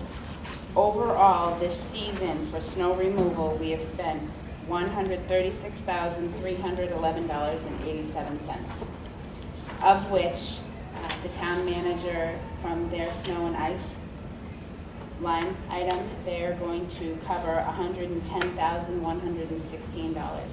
So I just want to publicly say how much the school department and the school committee appreciates everything the town manager has done for us, and how he's gone above and beyond to have a collaborative effort with us to make sure that all of the children are safe in all of our buildings. Mrs. Matthews and we all appreciate town managers. You said it perfectly in the collaboration and working together. So it's been very, very fair to the schools, and we appreciate that. We recognize that. And select. Mrs. Palmerino? I'd like to actually make one comment that I thought was great on our end. Is I was glad to see for roofers, we went with the hourly rate that was actually less when we needed the extra heavy lifting at the end. I was glad to see we didn't pay out the company that was at 82 versus a company that was at 65. I thought that was actually good business practice, and I commend you and your staff. I commend you and your staff, Mrs. Matthews, to look at the numbers and the amount of roofers that we needed and the long hours that we needed them. You were very prudent with the money, and I certainly appreciate that. Thanks for putting that up. Excellent. Any further questions? Right into Waste Zero payment programs. There's a memo to Mr. Town Manager, Mr. Montori, to you as well.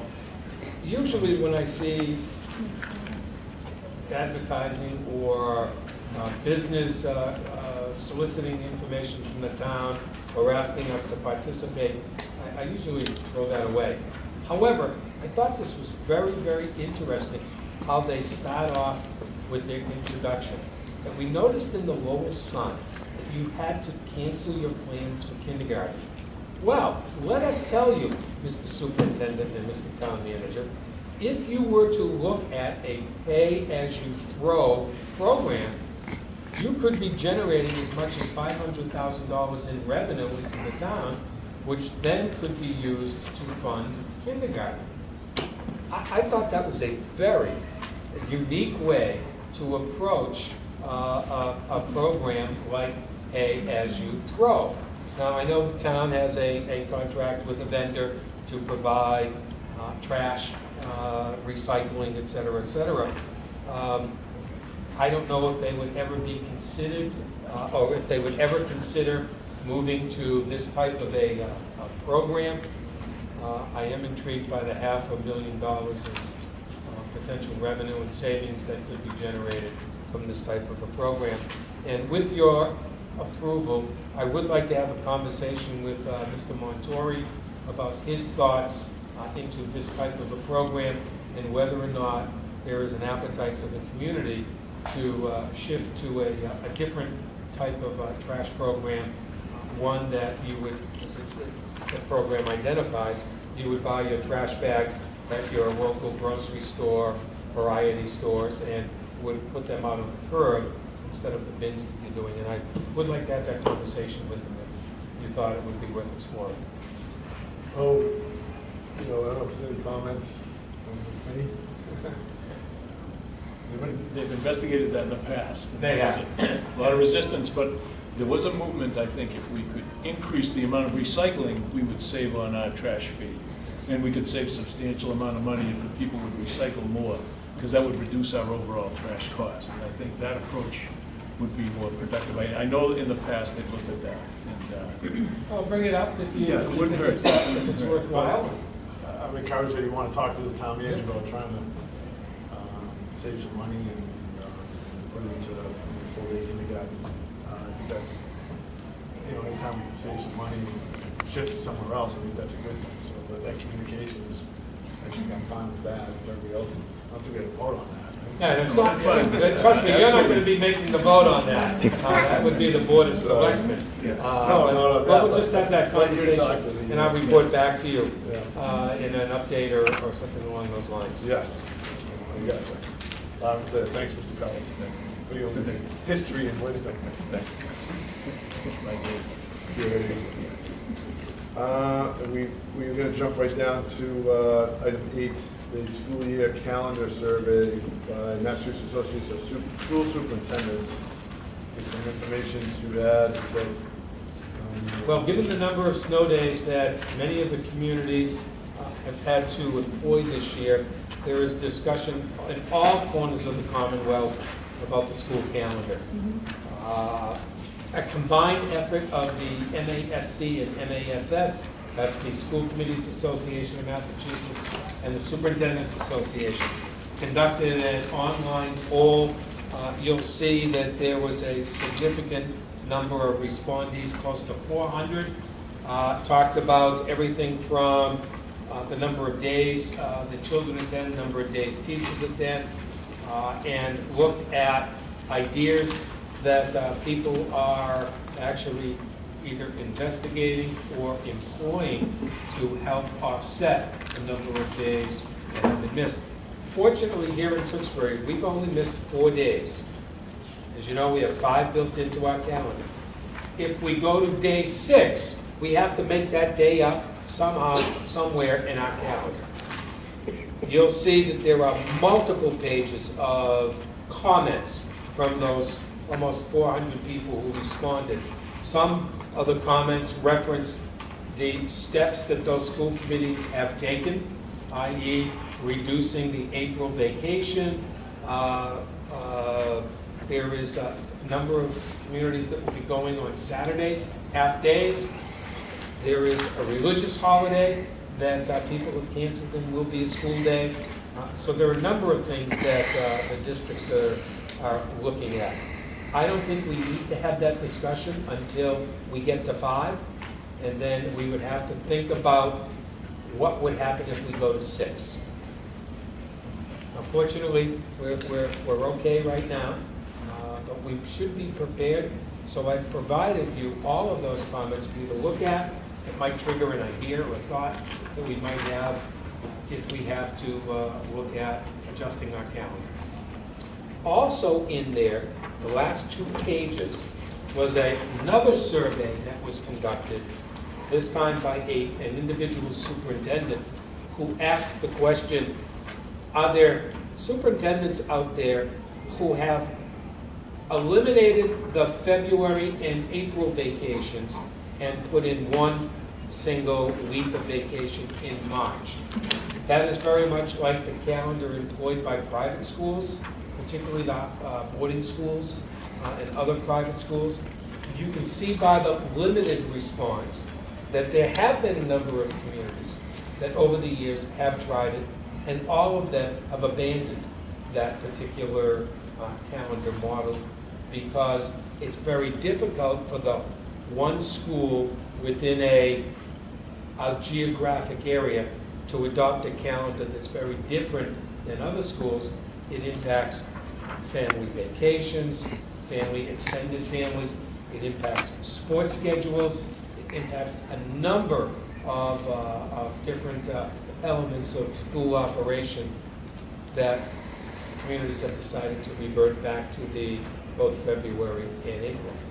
That doesn't mean that it's not something we should not consider.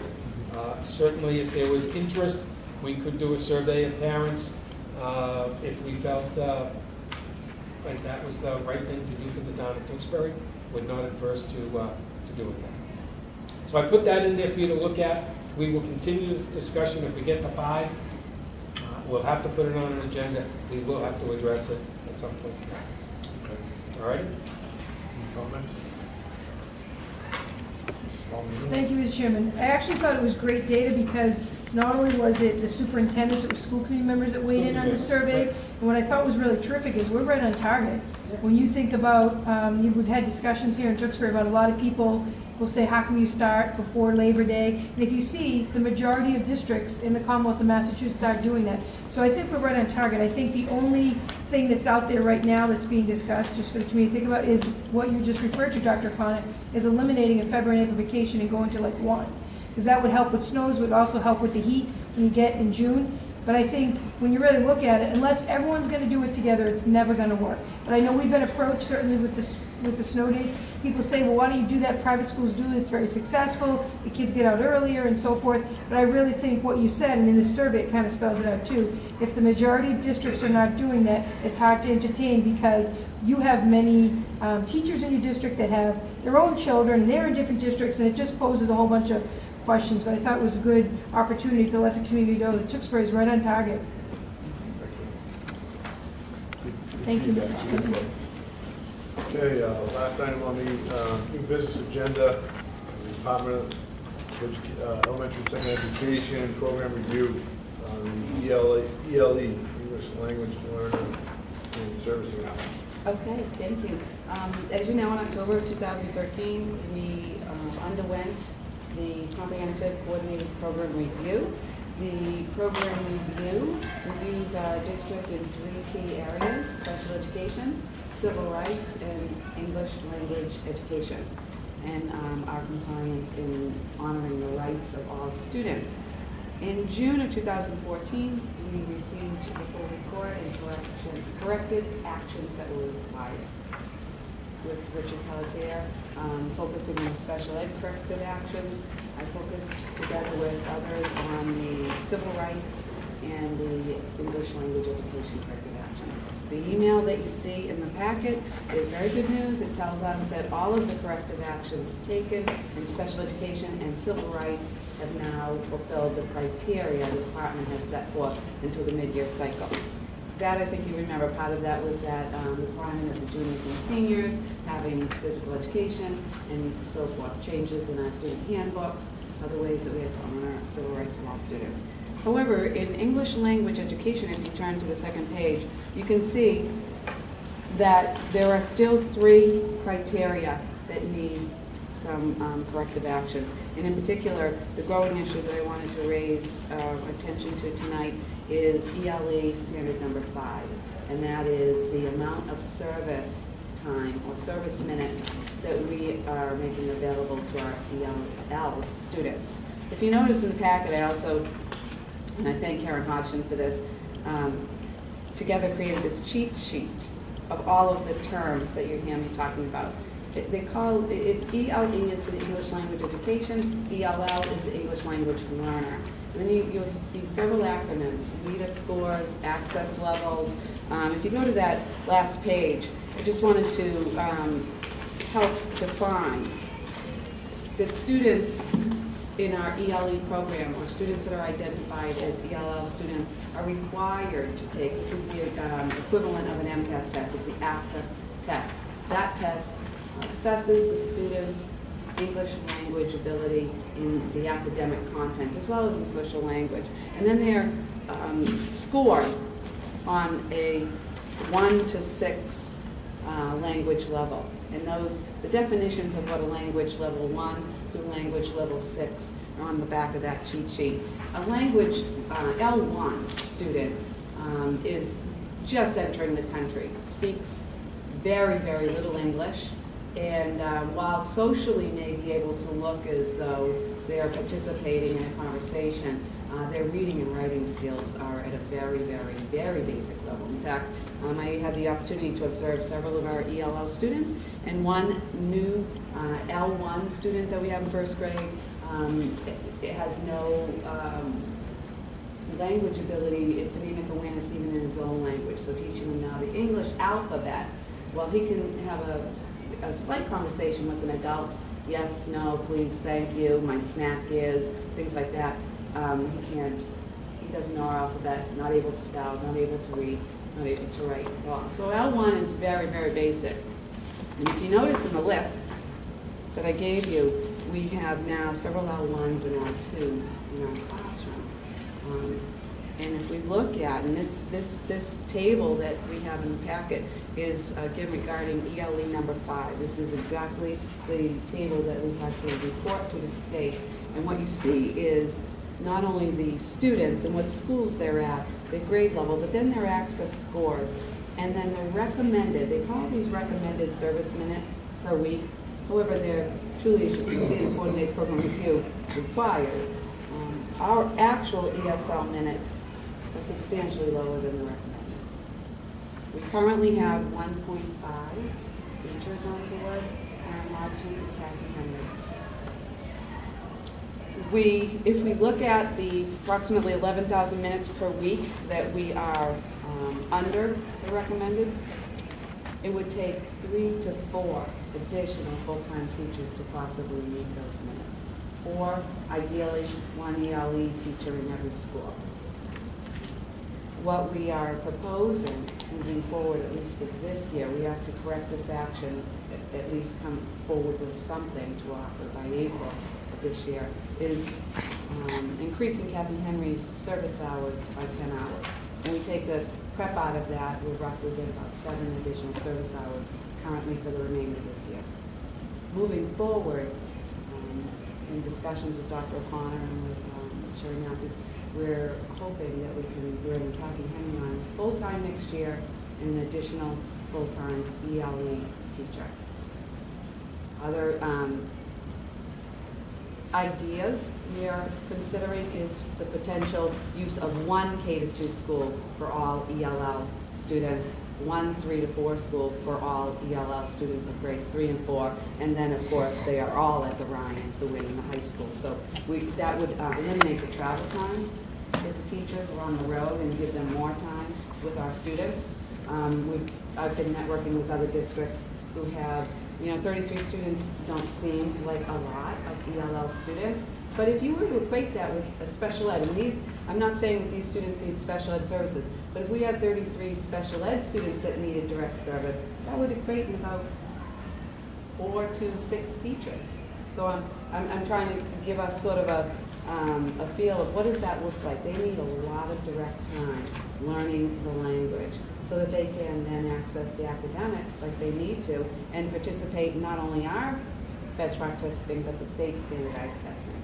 And these are our students who need that help. So it's clear that we have to do something to satisfy the department and meet the needs of these students. And it looks like it's going to take some attention and increasing our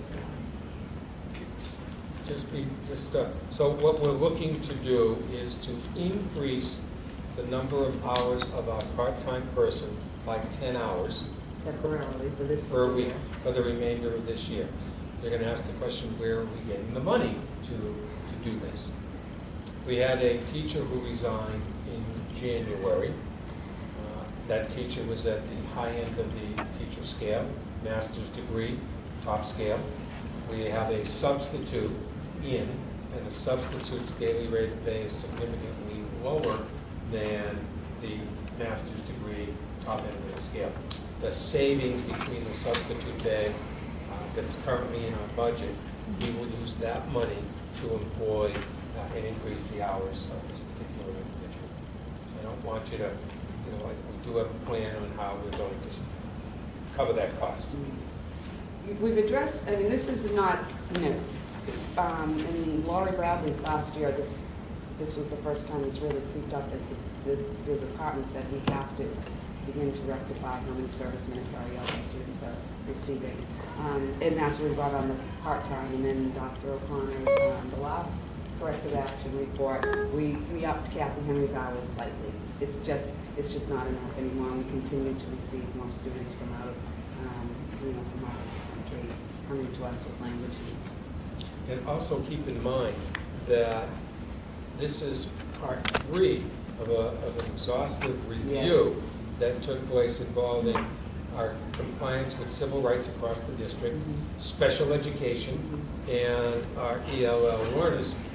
This is the area that we have been dealing with now for a year with the state, and they're just not satisfied with our response. We have to do something different.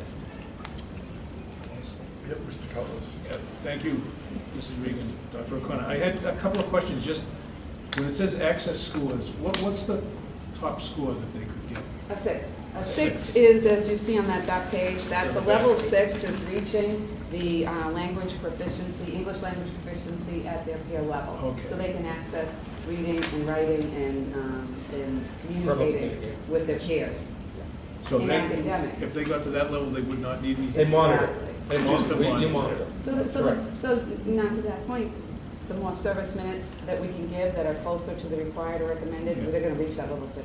quicker. Equipment, right. I had a second question. There's one family, it looks like, requested no ELL Yes. services. Now, Yes. I mean, how are they doing, and is it possible that you get more to do that? I mean, how does that student do without? Well, I asked that same question, can they do that? And Yeah. they can do that. And They then can. what Karen Hodgson and Kathy Henry will do is monitor the success of that student in the classroom. Because there are parent progress reports that go home in their language Yeah. as needed. And they'll monitor these students, even the FLEP students. And again, that's why I gave you the cheat sheet. Yeah. Because when a student is FLEP, that means that they are formally in the program, but they're monitoring their progress moving forward. Okay. In case they slip, they bring them back here. And that That's a student, bridging student. and that student was at a level 4, Yes, correct? yes. So that student does have a grasp of Some oral technical, communication, yes. some written, some verbal, some, yeah. Some Correct. able Yeah. to acquiesce the knowledge of Yeah. content, through written reading. I just want to, I counted 9 different languages. I mean, you have to I deal with. thought that would be of interest to you. And, you know, the sheltered English immersion endorsement course now that the state is requiring all educators to be part of. It's the RETEL, RETA, and then the SEI. There's so many acronyms. But just to give you a little history, the state of Massachusetts gets their own coordinated program review, if you will, from the federal government. And this is an area that Massachusetts has not been doing well in, is teaching EL students to the level that federal government would like to see. So the SEI endorsement piece for all teachers is the state's reaction to this is what we're going to require all teachers to know how to do, so that it's good teaching, but it's also a very specific attention to language objectives for all students, including the ELs in front. And very, very, for example, our teachers just went through a little video review. It's very interesting, but they just watched a teacher teach in another language, Farsi, and they watched. They couldn't understand a single thing that the teacher was saying. But then the teacher brought out some props and pictures and got very dramatic and started acting some things out. And just little things like that, our English-speaking teachers in the course were able to grasp 50% of what that teacher was now doing and saying and teaching, even though the language was totally foreign. So this is what the SEI endorsement course is teaching. Good teaching practices, research-based practices, how to get through to the students in the room that don't speak English. Thank you, Ms. Regan. Thank you, Mr. Chairman. Mr. Francis? Mr. Regan, I have a question. Earlier on you were saying, are we looking to add for next year 2 teachers? I would like to see Kathy Henry, who's already a 1.5, go to a full-time. That would be 2 full-time, now Karen Marsh and Kathy Henry, and look for 1 additional full-time teacher. So that we have an awful lot, if you saw their schedules, there's a lot of time they're spending in their car and trying to get to all of the students in different schools, where this way we could chunk 1 teacher for, say, 2 schools, 1 for the other 2, and so on. And we don't have that plan yet. That was my next question. We're working on that. We are working on that. Thank you. Mrs. Palomino? Thank you, Mr. Chairman. I just had 2 quick questions. So in looking at the data, we have no students at the training currently. At this time. Okay, and then my other question is, because I'm not quite sure in looking at the access scores and everything, is it that we expect them to continue to be ELL right through high school? No. Or do we expect at some point that because I'm just saying, if we look at the chart that you provided us, we have 15 kids in K through 4. That's an awful lot for that group and that age. And I'm just thinking, and then as it goes up, it seems like the numbers dwindle down. Is that because we're doing an exceptional job in getting them up to par? Or does it mean they're leaving the district, or they're no longer getting that service? The earlier we get students, the younger we get them, the much better they do and the quicker they move through the levels, because they're learning language in general. So it's very difficult when you have high school students who come in at a 1 or a 2, because now when you think of the level of the content that they have to try to understand. But I will tell you, we have some high school students right now in AP courses that are getting support to that content. If they learn well in their native language, they're going to learn very well in English language. Let me take your question, because I'm curious now. You raised an interesting point. So we have a first grader come in, no English language. Year 2, year 3, year 4, year 5. You walk into 6th grade class, this little guy is there. He talks just like everybody else. He reads just like everybody else. Do we still call him an ELL? No. Does he maintain a level 6 through the next 5 grades? Well, we will always know, we will know with our data keeping that student came through the ELE program. But if you notice that you saw that term FLEP, those are the students who are monitoring now. Are they doing okay? Then they will fall off of our list. So that answers your question. But the thing is, each year more and more students from other countries speaking other languages are coming to us. So while they get to the 5 or 6 level and they fall off the list. For example, we received 6 new students in the last 4 months. Yeah, my reason for the question too was in planning for future, for hiring and so forth, and we're going to be speaking with that legislators tomorrow. It kind of helps can we project what the future looks like? And these numbers are pretty high, so depending on when they level off, this could potentially be another example of, we need more money to support providing students That's services. on my little agenda for tomorrow. Because we have pretty high numbers at the lower level, and it may take kids quite a few grades before they are comfortable move out of that service. So we've got some big numbers coming up. We do. And in fact, that was one of the questions that the Finance Committee had posed. What do we foresee as some additional expenses moving into the future? And I think this is excellent. Thank you, Mr. Chairman. I just have one quick question. So all depending on when these kids come in, some of them can be coming in at grade 3 or grade 4. Does the department have an expectation of when you start ELL services?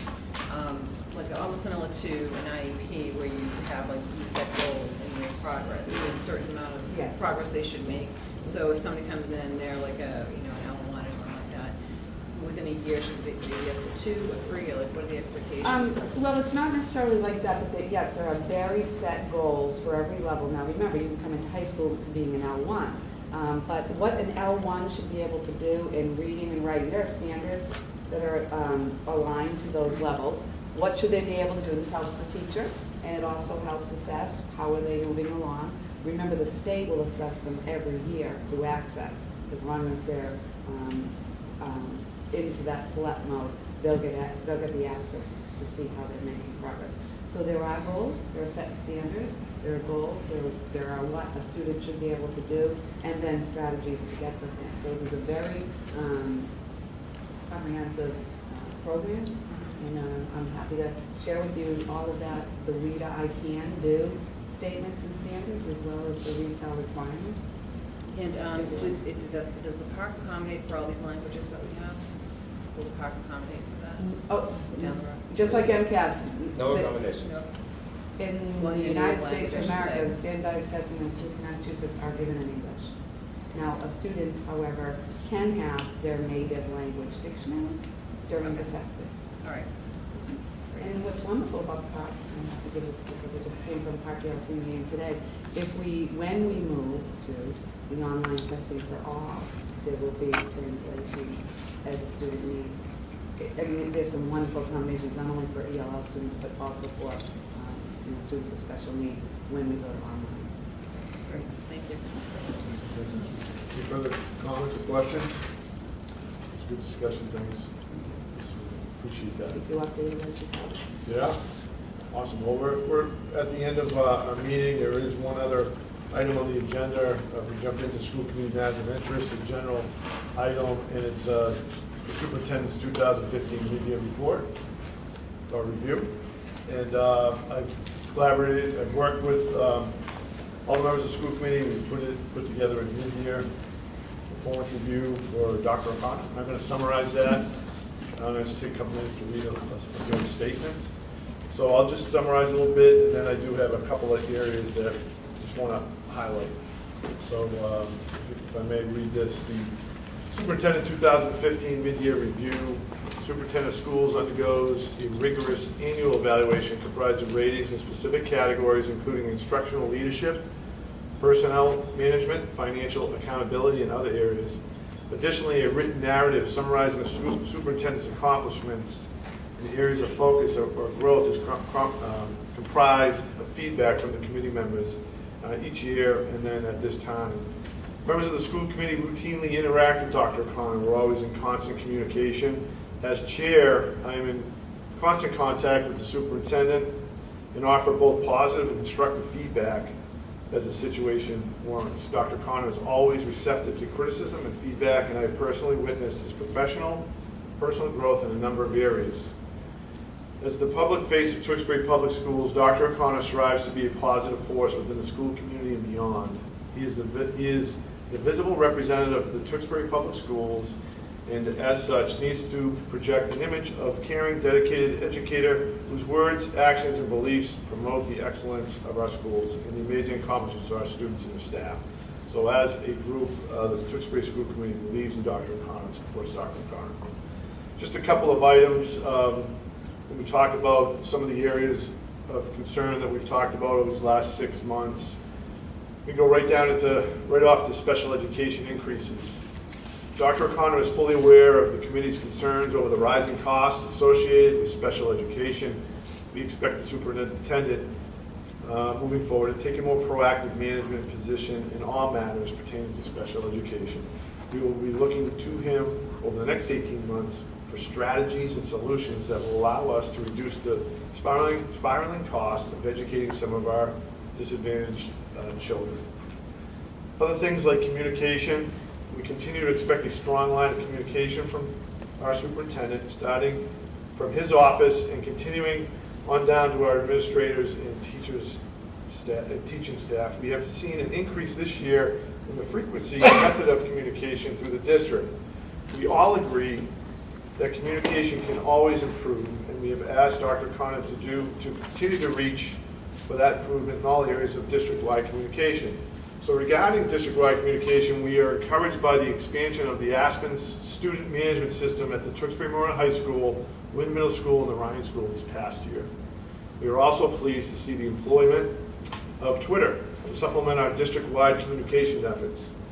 School principals have also embraced our this committee's mandate to increase district-wide communication. Principal newsletters and other forms of communication are arriving in mailboxes on a regular basis. The superintendent and technology department are to be commended for their efforts to migrate the district's email delivery system from MECnet to Google Mail. So those are some of the items in communication. Around curriculum initiatives, the district has implemented a number of key initiatives designed to improve student performance on MCAS assessments. Writing initiatives have catapulted writing across the curriculum to a level of prominence that has guided professional staff, development trainings, and created a level of accountability that is geared towards helping students become accomplished writers in our district. If we think about textbooks, we talked about that tonight. Social studies, mathematics, and foreign languages have been purchased this year with one-time funds from the town. With Dr. O'Connor's support and the staff, we ensure that the selection process focused on quality, electronic compatibility, economic sustainability when selecting all instructional materials. So there's some other things. I will hand this document off to Gail for recording, but in summary, Dr. O'Connor, you continue to make solid progress in all personal and district goals. You keep the school committee informed and involved in all matters pertaining to the Tewksbury Public Schools, and you are fully committed to driven to support quality education from preschool through grade 12. This performance summary is just a snapshot of what we believe are some of the accomplishments. It also reflects what we expect to focus the energy over the next 12 to 18 months. We are confident in the ability that you will lead our schools, school district, to all new levels of excellence, which is what the committee and this community expects from you. So I just wanted to read that into the minutes, and I don't know if anybody on the committee would like to add any comments at this time, but what I'll do is I'll sign this, hand this off to Gail. Any comments? I have one brief comment. Yeah. I still love coming to work every day here in Tewksbury. It is a truly exciting place. You know, just this evening, getting a group of kids in here to, you know, and, just to recognize the work that they're doing. They're really the face of the Tewksbury Public Schools. Our kids, and they do a great job. And one of the reasons why I love coming to work every day is I work with great people. Brenda, Sherry, you couldn't get or find two more committed, dedicated, passionate people about the work that they do. It's contagious. I know Brenda gets us hopping, Sherry gets me hopping. She's up in my office every day. You got to look at this. You got to give you some advice on that. Brenda's going, you know, every which way and pulling me along with her. And it's tremendous. And the same goes for the rest of the staff at the center school, from John Marchand, Deb Mugford, John Lyons, Dave, Michelle Rivera, and the entire staff. I just love coming to work every day. Tewksbury is a great little town. People care passionately about the quality of their schools, and it keeps me going. We acknowledge that there's an army behind you, but it takes a good leader, so we feel that It takes you a are couple of strong women. a pretty special leader in our district. Thank Trust you. me. Yeah. And say thank you to your wife, too. Well done. So that being said, Mr. Francis, do you have anything to add in for school committee's matters of interest? Well, I'm all set today. Mrs. Palomino? I have nothing to see. Mrs. Kuchar? Actually, just have one question. I know Dr. Klein talked to you a few weeks back about this, and maybe get clarification from the assistant superintendent, but do we have prerequisites for math and science at the high school? So if you're taking like advanced physics, is there a math requirement in order to take advanced physics? Well, really the prerequisites are the state standards that a student is able to master. State standards along each grade level to be ready for that next grade of math. Some of our higher level courses, however, like physics and obviously calculus, will require algebra 2 and pre-calculus skills to succeed in those courses. We don't have them take a test. We don't do the prerequisite testing, so to speak, because sometimes students come to us and they've had those courses, so we don't necessarily say. However, guidance is really the key there.